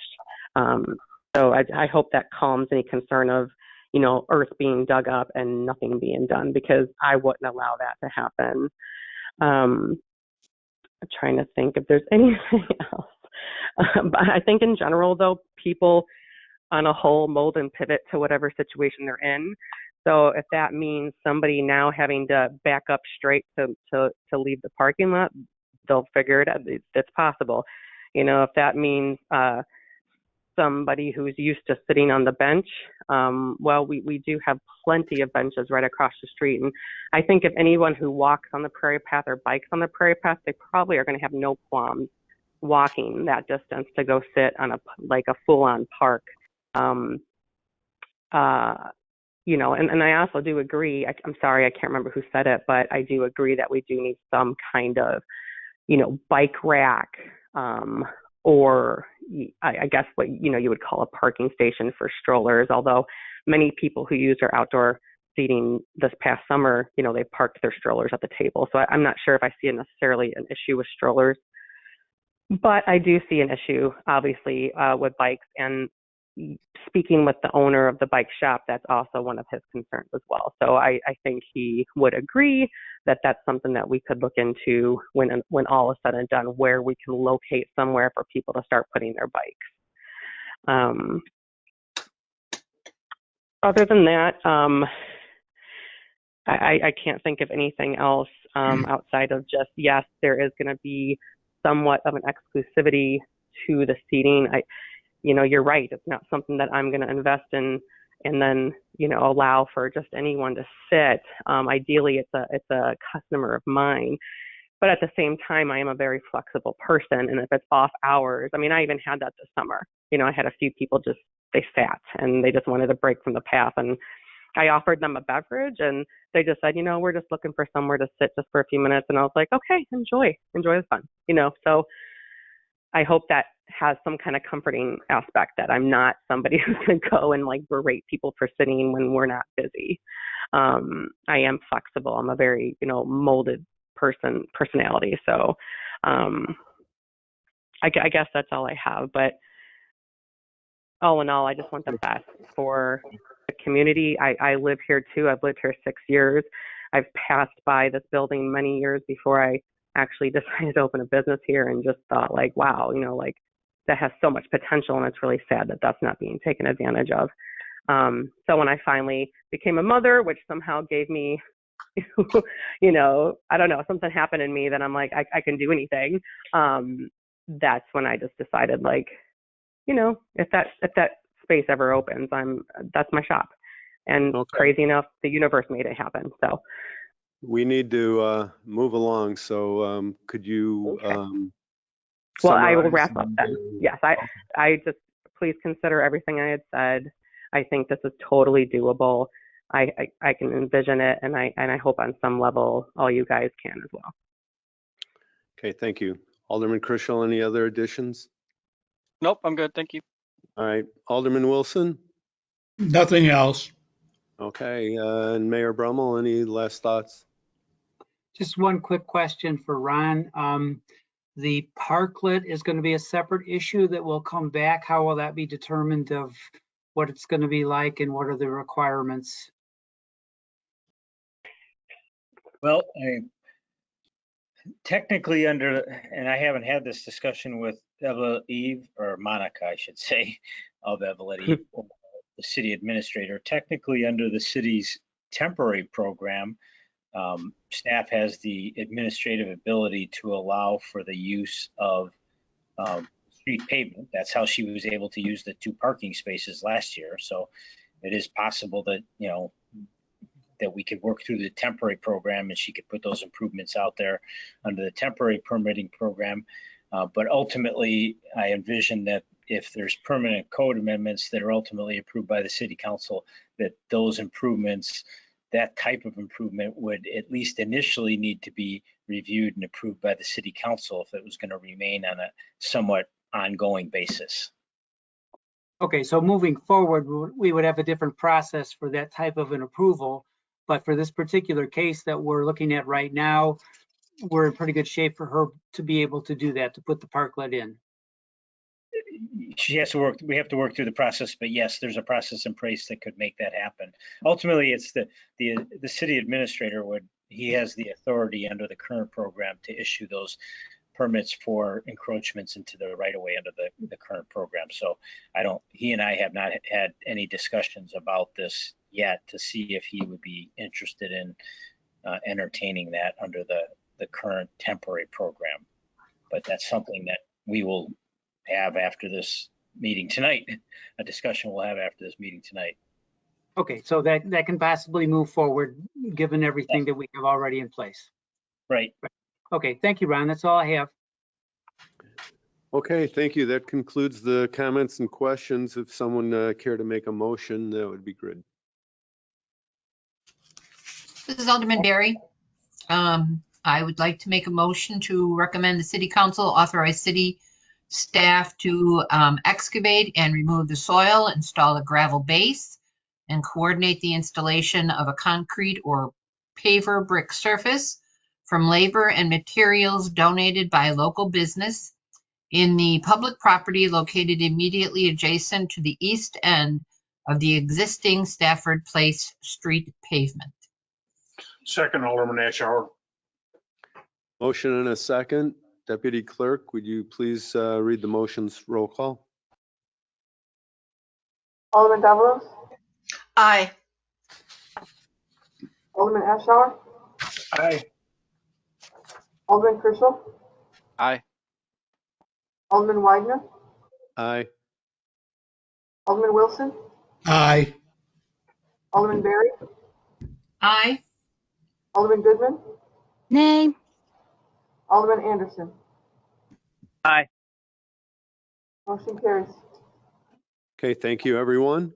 And we'll move on to the next agenda item, which is consideration of allocation of city reserve developer park contributions for Illinois Prairie Path Trailhead project expenses. And Senior Civil Engineer Christine Hocking will introduce this topic. Welcome, Christine. Thank you very much, Chairman Widener. If you all recall, at the December 14th, 2020 Public Works Committee, the whole meeting, Director Menser presented a best practice expenditure guidance document for criteria to establish what type of projects would be eligible to use the developer park contributions that the city has allocated to date. One of those projects that was identified was the Trailhead project. And this project, for this project, the engineering, preliminary engineering, final engineering, and construction costs, which also include construction engineering, would be eligible to use these developer park contributions. The total cost of the engineering and construction for this project is around $800,000. Currently in the park donations account, I believe we have a little bit over $1 million. As more developments come in, obviously that will increase. I think in his memo, we estimated approximately 1.3, I believe at the time. So obviously, Administrator Coakley mentioned obviously the budget meeting coming up. City staff is going through the budget right now, and city staff has assumed that the park donations could be used for the Trailhead project in the budget amounts. So we wanted to bring this to the committee's attention, and the committee action for this would be to direct staff to update the FY22 draft FY22 budget to reflect the use of the city reserve developer park contributions for the local share of all of the Trailhead project costs. I guess with that, I will take any questions. Thank you. Beginning with Alderman Anderson. No questions. Alderman Ashour. Yes, when this all started, we had talked about city involvement, involvement from other groups, and possible grant funding. And somehow we've come back to where the park donations are going to pay for the whole thing based on this agenda item. Am I understanding that correct? So there is grant funding that is included as for this project. We have approximately $378,000 of STP, Surface Transportation Program funding that has been allocated to this project. So that's on that cost. So the total cost of the project is more than $800,000 for engineering, construction, all phases. So you add the 800,000, you add the 377 or 378,000 to it, and then you get the total cost of the project. There is also a small amount of funding from the Illinois Prairie Path for the heritage display that's going to be included as part of that Trailhead project. So their max allocation to this project would be about $50,000. So so that's in addition to the 800 and then the 378,000 for the total cost of the project. So there are other costs, other grant funding and other institutions that are providing costs for this project. And what is the total cost? So that so the total cost of preliminary, final construction and construction engineering, total cost for that is approximately about I would say 1.1 million. Thank you. The interesting thing is on the backup we have where it says budgetary impact, it says none. And we're asking for $800,000 in grant funding and donations, and that's kind of misleading. I think it's because we're requesting it to come out of the park contributions, which aren't, which is something that's has been gathered from all of the developers as part of all of the developments that have come into the community. So we're not using TIF funds it's not coming out of the general fund. This is specific park contributions. I disagree with the none, but I understand what you're saying. The park contributions can only be used for specific projects, so it's not, it can't be used for anything in the budget. Thank you. Alderman Barry? I'm sorry, did you say that we already do have the grant from the federal government? Yes. And because the next one is about the changing of the period for the lease. Correct. But so we already do have the grant. Correct. The grant is to help fund the construction and construction engineering portions of the project. Oh, okay. All right. That was my question. Thank you. Okay. Alderman Davalos? Thank you. Yeah, I am just uncomfortable with several things here, and it may be my own not following this carefully enough from the beginning, because I know originally this wasn't going to cost the city very much. And I know it's evolved since the very beginning. But to use $800,000 of $1 million when I'm thinking about the gas station issues that we talked about using this money for, Mac Road, a bunch of stuff, just to use 80%. And I don't know how much more we're going to get. We've gotten most we were going to get from these 4 developments, I think. Maybe not exactly, but it's sort of frightening to me to use 80% on this one project. I guess I thought that the grant funding would come in a little higher. So I'm just befuddled on what exactly to think about how it's turned out.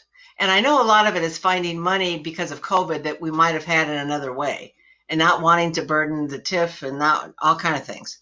But I'm not sure I'm prepared to even vote right now, because I just have got to get these numbers. They even seem to me different than what we talked about a month or so ago about these developer funds for the park. Because there was a whole list of things. We had 5 things or something we were going to use them for. And gosh, it seems like those aren't going to happen now. So I'm not even asking a question. I'm just saying I'm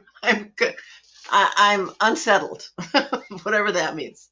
I guess just to clarify the memo that Ron had put together back in December, he outlined a number of city projects, current city projects that are ongoing, but only identified the ones that were eligible for these park contributions. The only ones that were eligible, there were actually only 3.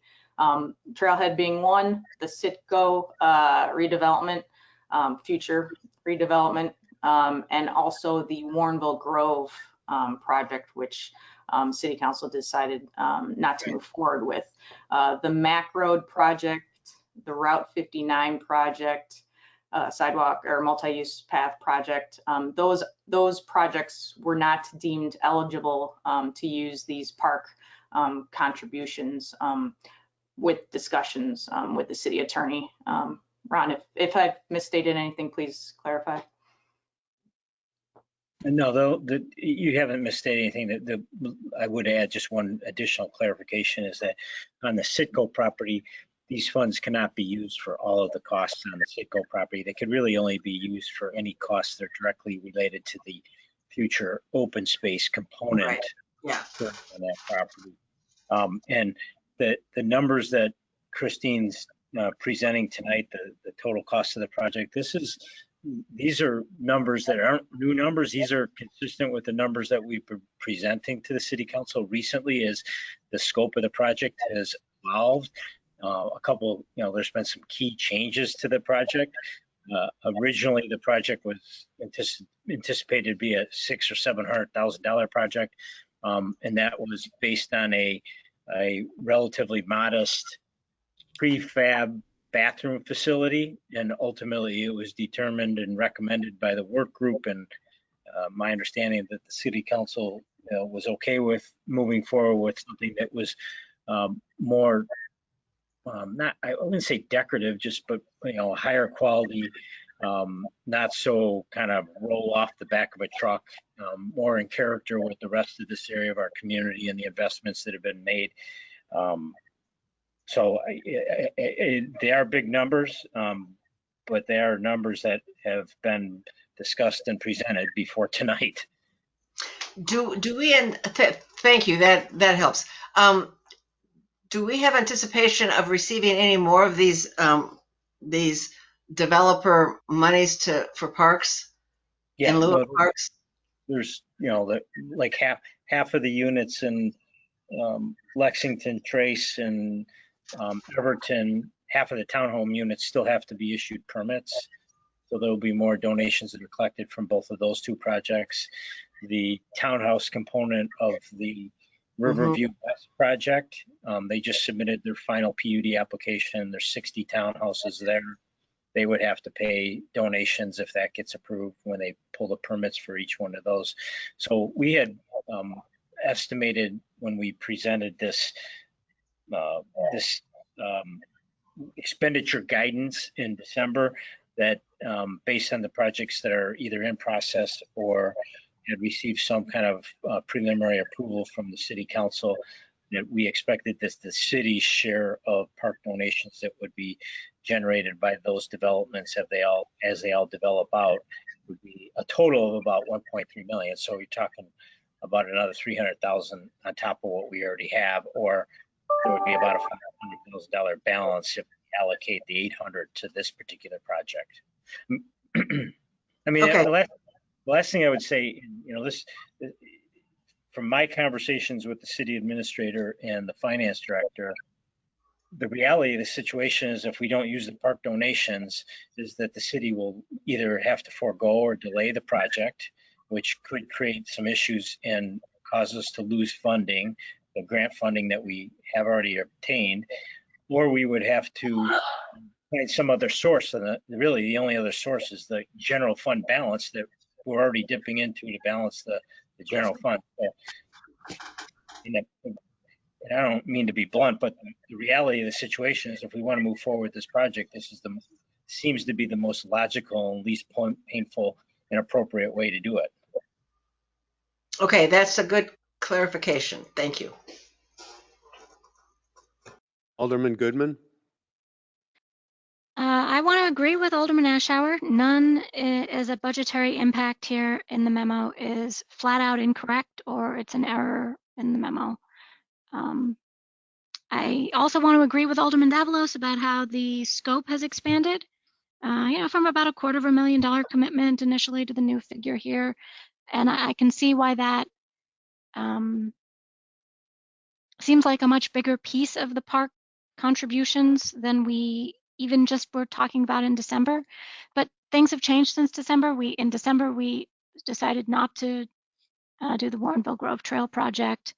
And I also completely agree with Director Menser that this is the most effective way to go forward with this project. If we want this to happen, then we should be spending this money on it and not the general fund. I think it is certainly true that if we spend it on this project, which is a very worthwhile and useful project, then it isn't available for other projects like the Citgo property, which was, in my opinion, something we couldn't afford to do and was too expensive anyway. However, if the money isn't available for that, I think that will inevitably place some constraints, perhaps delays, on our work on that project, which I feel like was pretty foreseeable. based on our budgetary issues and has only gotten more difficult during the pandemic. So I think this is a good move and I'm in favor. Thank you. Thank you. Alderman Chrisel.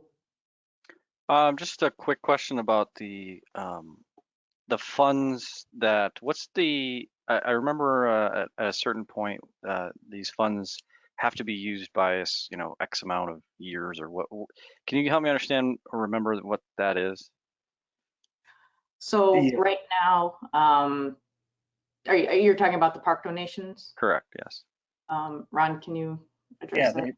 I think what you might be thinking of, Alderman, is when the city council just a little bit over a year ago made the decision to reserve approximately 1/3 of the park donations that the city was collecting for city initiated projects. The city passed, I believe it was a resolution. In the resolution, the city resolution said that the city was going to reserve those park donations for a 5-year period going forward.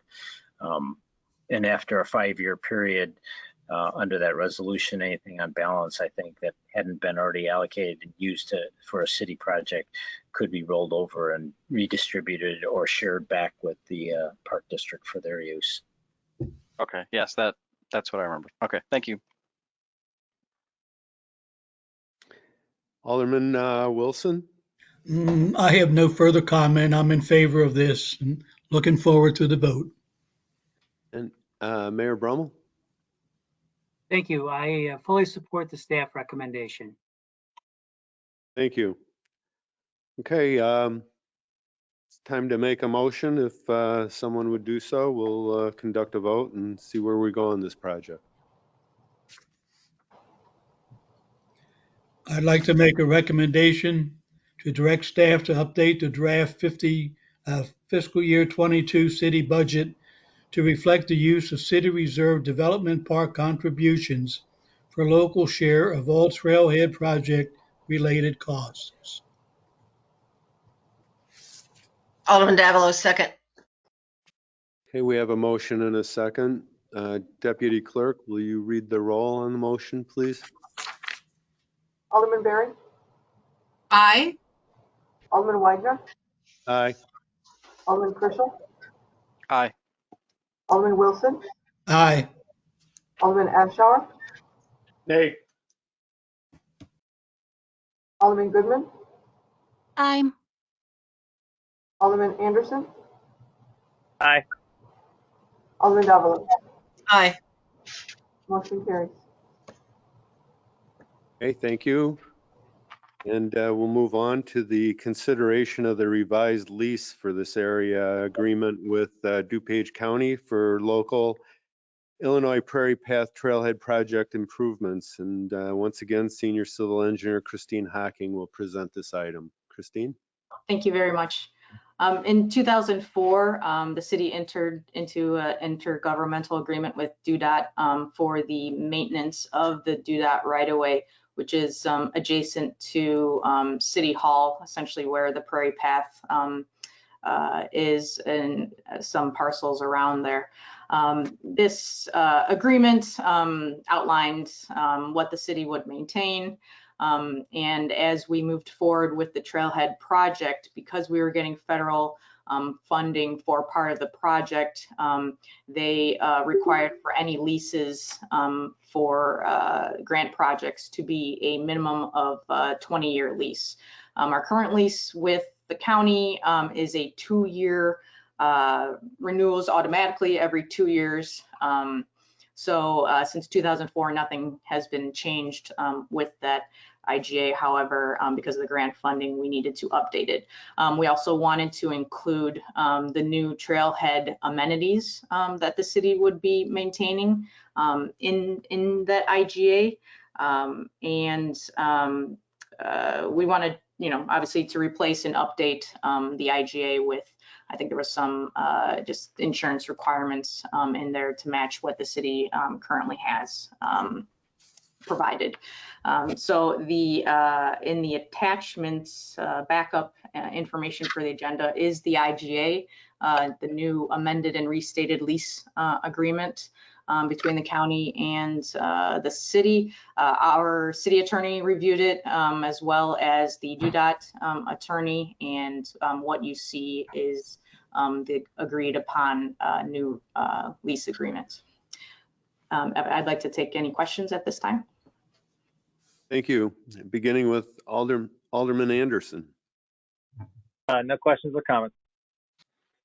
Okay, Alderman Ashour. No questions or comments. Thank you. Alderman Berry. No questions, no comments. Alderman Davalos.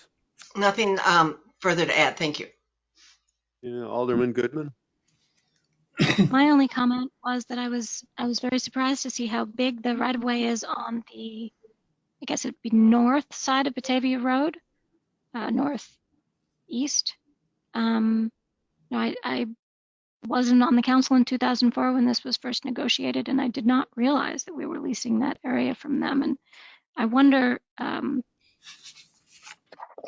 is an area where any signage or other improvements might be useful or necessary as part of the general trailhead project, or just wayfinding in general, because I don't think there's signage over there now. But that's my only comment. Thank you. Alderman Krischel. Nothing for me, thanks. Thank you. Alderman Wilson. No comment. And Mayor Brummel. Thank you. Just appreciation of the staff for dotting all the i's and crossing all the t's for these projects to make sure that they're done in a way that doesn't cause us any grief going forward. So thanks, staff. Agreed. Thank you. And I'd entertain a motion at this point. Alderman Wilson recommends the city council approve the revised lease agreement with DuPage County. Second, Alderman Ashour. Okay, we have a motion and a second. Deputy Clerk, may I please have a roll call on the motion? Alderman Berry. Aye. Alderman Widener. Aye. Alderman Krischel. Aye. Alderman Wilson. Aye. Alderman Ashour. Aye. Alderman Goodman. Aye. Alderman Anderson. Aye. Alderman Davalos. Aye. Motion carries. Okay, thank you. Next item, consideration of allocation of city-controlled fee in lieu detention funds for the Old Town Development Site Number 2 demolition project related expenses. Senior Civil Engineer Christine Hocking will again introduce this topic. Thank you. At a previous city council meeting, city council approved the use of these fee in lieu detention funds for the Summer Lakes Stream Bank Stabilization Project. These type of funds can be used to enhance, site storage facilities similar to the Summer Lakes detention pond, construct new ones, provide maintenance of detention ponds, or undertake other development that enhances and provides watershed benefit. City staff identified while going through the Old Town redevelopment site number 2, or the old Citgo site project, that these funds could be used to help in the demolition of the existing convenience store facility that is located on the OTRS number 2 site. That convenience store is in a dilapidated condition. Obviously Public Works had to board it up, make it look decent. However, there's a lot of issues inside, broken pipes, I believe. So it needs to get demoed sooner than later, and it is in the floodplain.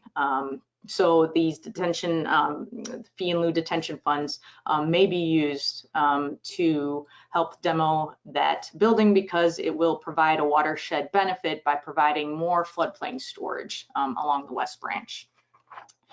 We currently have about almost $43,000 in this fee in lieu of fund. We estimate that we could use approximately between 80 to almost all of these funds to demo the building, depending on where the bid prices come in. So we're asking, because we have to include these budget numbers in the FY22 budget, we're asking the committee to direct staff to update the budget to reflect the use of these fee in lieu detention funds for the demolition of the convenience store, existing convenience store on the OTRS number 2 site. I'd like to take any questions at this time. Thank you. Alderman Anderson, do you have any questions or comments? Just one question. This is a little outside my area of expertise, but I'm trusting that though we're removing this and there's the statement that there's a watershed benefit of this, does that preclude us in any way of what we then do on the property? I.e., can we put another building or something up there and not lose the fact that we were doing this for watershed benefit? Does that make any sense? Yes. So you're asking if we could put a building in the same place in the future. So once we demo this building, in order to put a building in the floodplain, again, the city or the developer would have to go through a lot of steps in order to do so, floodproofing, elevation, et cetera, depending on what type of building it is.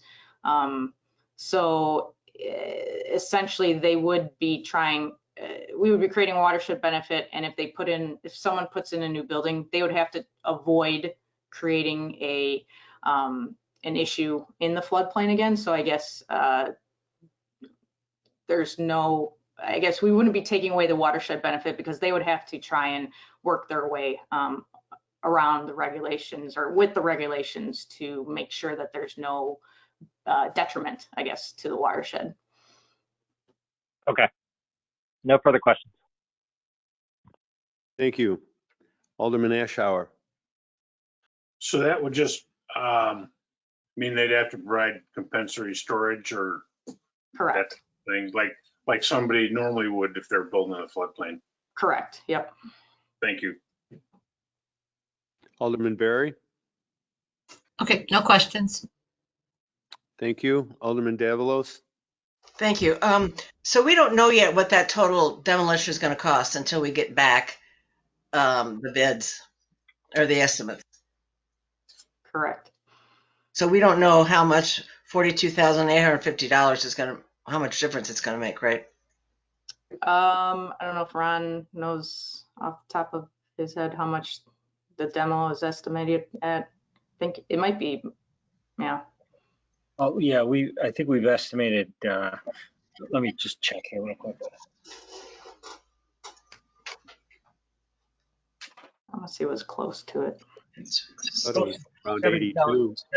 Around $70,000 with the bid package preparation by our outside consultant. That also includes the environmental remediation on the building and specifically asbestos removal. So it's about a $70,000 proposed, but we won't know until we finalize the bid package, get the council's approval to go out to bid and receive the bid, which we're not anticipating that will happen until early summer at the earliest. So we're going to use this whole amount. Any other projects competing for this money, and or any other possibilities there might be other donations into it over the reasonable amount of time, or is this a done deal for that fund, kind of? Yeah, this money's been on file with the city for I know. And we really haven't in the past identified projects that were worthy of using it. We did use a small part for the summer project, which was obviously a worthwhile project that certainly met the standards to use the funds. So I don't, it's certainly possible that other developers, maybe the Speedway development, even be paying some fee in lieu of detention funds if that project moves forward, Christine. Correct. Yeah, they were thinking about it at that time. and they may need with the new But it's requirements for detention. not typical, let's put it that way, that developers pay fee in lieu of instead of providing detention. Well, if it meets the criterion, I think this is a good way to use it, especially in lieu of the general fund. So I'm in favor. Thank you. Thank you. Alderman Goodman? Yes, I share Alderman Anderson's concern and sort of question about what kind of watershed benefit we get from removing this building and whether the site will maintain that benefit over time based on our current plans for the site. So I guess, could you say a little bit more about that? What kind of benefit do we get? So the watershed benefit for removing this site is the storage in the floodplain. So when you remove a building from a floodplain, there's more storage and more area for the floodplain to the water to go in. So in certain cases that could lower the water surface elevation. Now, granted, this is a very, very small storage area that we're adding back into the floodplain. So it is a small watershed benefit, but it does provide a benefit. The county ordinance just doesn't state specifically what a watershed benefit is. However, the floodplain storage is good for the floodplain and for the river. Okay, so is our plan for this property then to maintain that particular, I guess, square footage as permeable ground Well, to continue the watershed benefit? we will, the floodplain boundary may be adjusted here or there to make sure that we have, I would say, somewhat buildable spaces for buildings and parking improvements. But the overall amount of floodplain storage, I think what Christine's saying is by ordinance is going to end up being more as we move forward. Because if you end up moving the floodplain around and filling in one location, you have to take out 1.5 times that same volume somewhere else. So ultimately there'll be more floodplain storage on the property when it's developed than there is today, when it's redeveloped. Sure, I understand that, but I just want to make sure we're actually following the spirit of this law as well as the letter of it when we say we're spending this money that's supposed to be improving our watersheds. And I want to make sure that we're benefiting the watersheds. But I mean, it sounds like from what you're saying that there is a benefit, it's just a pretty small one.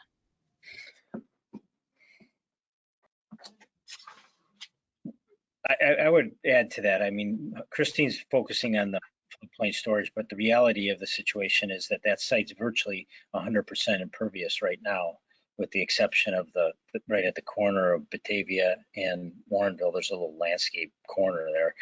But when it's all said and done, the city's redevelopment plan is to convert a big portion of the floodplain portion of the property back into open space. So it would be permeable and it would be planted with, probably some native plantings and other things that are more environmentally responsible than asphalt. Okay, well, I know it's your intention to redo our plans for this area, given the many things that have changed since we completed the sub-area plan that covered this property years ago. So I guess we will have to reserve our questions and comments for that process as we move forward with that plan. Thank you. Thank you. Alderman Krischel? I have no questions, thanks. And Alderman Wilson? Yeah, it said the cost is going to be 70,000 and we have 42,000 in lieu fund. Where's the other 30 coming from? Right now it's budgeted in the general fund. But it's already budgeted in? No, it's in the proposed budget. There's a decision package that has been prepared and is included in the proposed fiscal year 22 budget that we'll be talking about in detail on Saturday. Okay. But it has to be done if we're going to do it, right? Well, I mean, we could leave the building there, but I think that I don't think so. my recommendation is to find a way to get rid of it. I mean, it's a decrepit building and the canopy is structurally questionable. There's been a lot of corrosion at the base of the canopy. I think it's in everybody's best interest to find a source of funds to make sure that we get rid of those buildings. And we can talk more about it on Saturday. There's some other funding opportunities that we talked about when we were going through the process to make a decision to buy the property that are still on the table, and I could share more details about that at Saturday's meeting, because I think it would probably be more appropriate. It's already 9:44 tonight. I mean, I can talk hear you. but No, I could not agree with you more. That's all. Mayor Brummel? Thank you. I support the staff recommendation. Thank you. And we're ready to move on with a motion.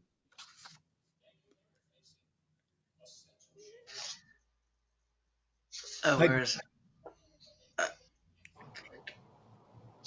Alderman Davalos, I'd like to move to update the draft of the FY22 city budget to reflect the use of the fee in lieu of detention fund to fund eligible demolition related expenses on Old Town redevelopment site number 2. Second, Alderman Wilson. Thank you. We have a motion and a second. Deputy Clerk, would you please read the roll?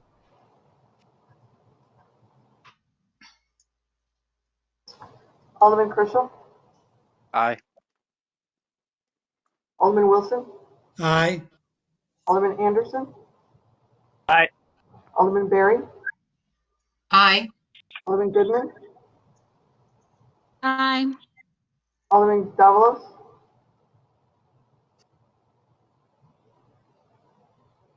Alderman Davalos,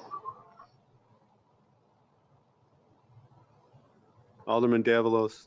Oh, gosh, I did not hear that at all. Okay, aye.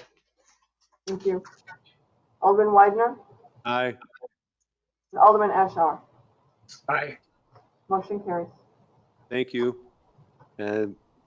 Appreciate it. And we'll move on to the next item, which is consideration of professional services agreement with TPI for building plan review, code enforcement, and inspection services. And we have Chief Code Official Matt Cronin with us tonight. You still with us, Matt?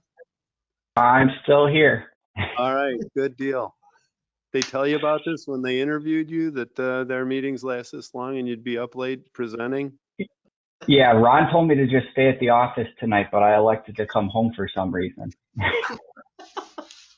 All right, well, carry on. We hate to interrupt your home life.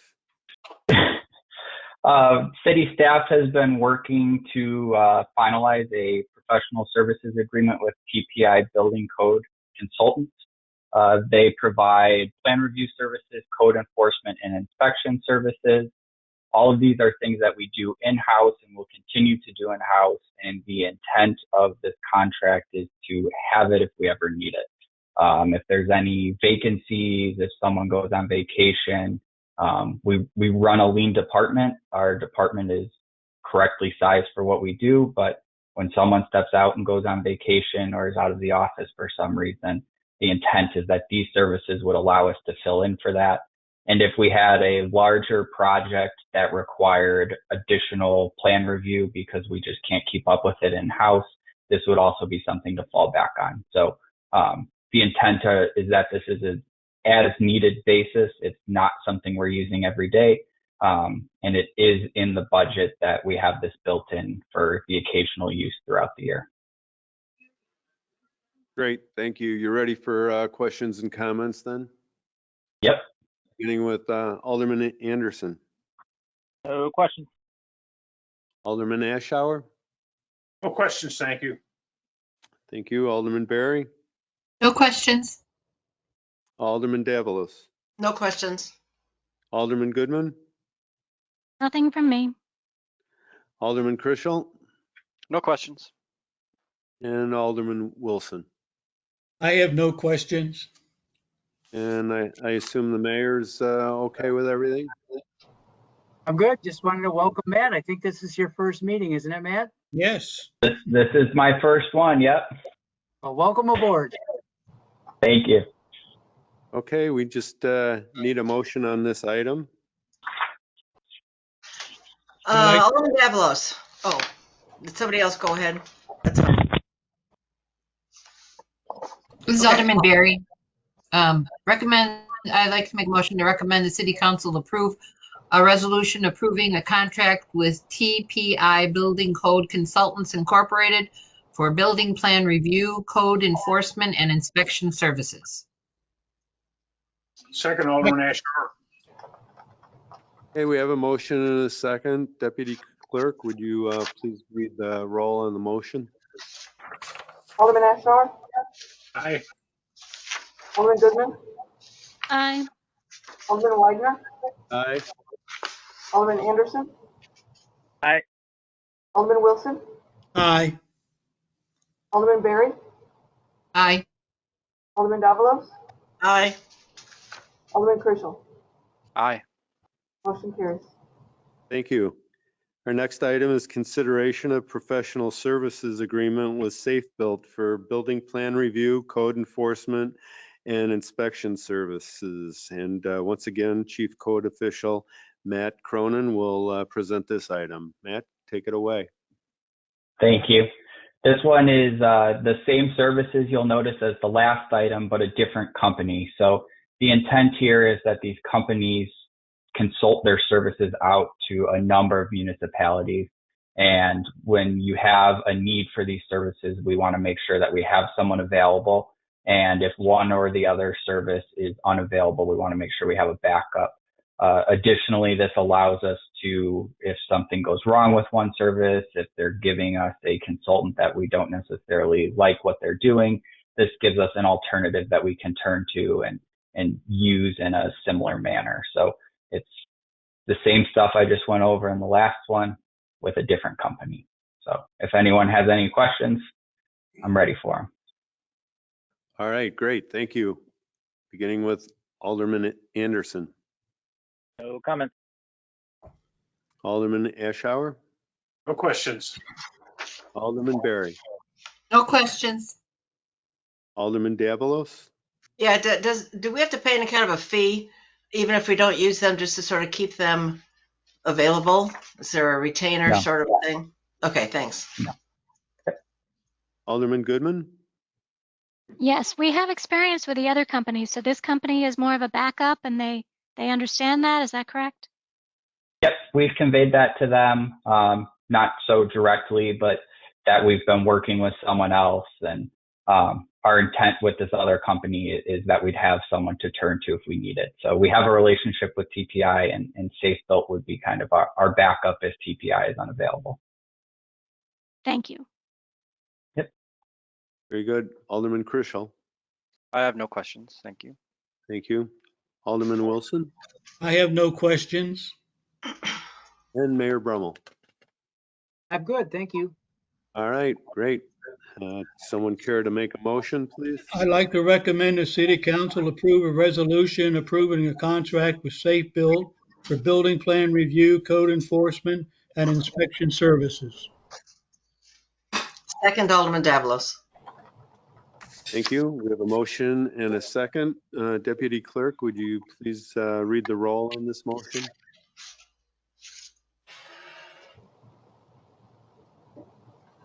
Alderman Barry? Aye. Alderman Goodman? Aye. Alderman Widener? Aye. Alderman Krischel? Aye. Alderman Anderson? Aye. Alderman Davalos? Aye. Alderman Ashour? Aye. Alderman Wilson? Aye. Motion carries. Thank you. And item number 11 on the agenda is discussion of the draft fiscal year 2022 citywide work program. And Assistant City Administrator Christina White will talk about this. Christina? Thank you. There are no new comments or changes since the last meeting, so this item is on here as promised for the Committee of the Whole to continue to review until Saturday's budget workshop. If there's any questions or comments, we'd be happy to try to answer those at this time. Any questions, Alderman Anderson? Nope. Alderman Ashour? No questions. Alderman Barry? No questions. Alderman Davalos? No questions. Alderman Goodman? Nothing. Alderman Krischel? No questions. Alderman Wilson? No questions. Okay. This is less an informational item, and we'll move on to the next item, which is discussion of the fiscal year 2022 citywide work program. And again, Assistant City Administrator Christina White will present this. Oh, sorry. Next item is for our information. It's to review and file the retail space vacancy report provided by Community Development Director Menser. Does anyone have any questions regarding that? If so, speak up. I'm not going to go through the roll on this. I'll just assume that we'll review and file it. And the next item is to review and file the Economic Development Activity Report. Again, thanks to Mr. Menser and his department. Does anyone have any comments? If so, speak up. Otherwise, we'll review and file this one and move on to. I had one question. Okay, go ahead, Alderman Goodman. Yes, Alderman Goodman. There was a note in the Economic Development Activity Report on page 2 about the $90,000 payment from Phillips 66. It said the money would be accounted for in the TIF fund, and I guess my question was just why? Director Menser, you want to answer that?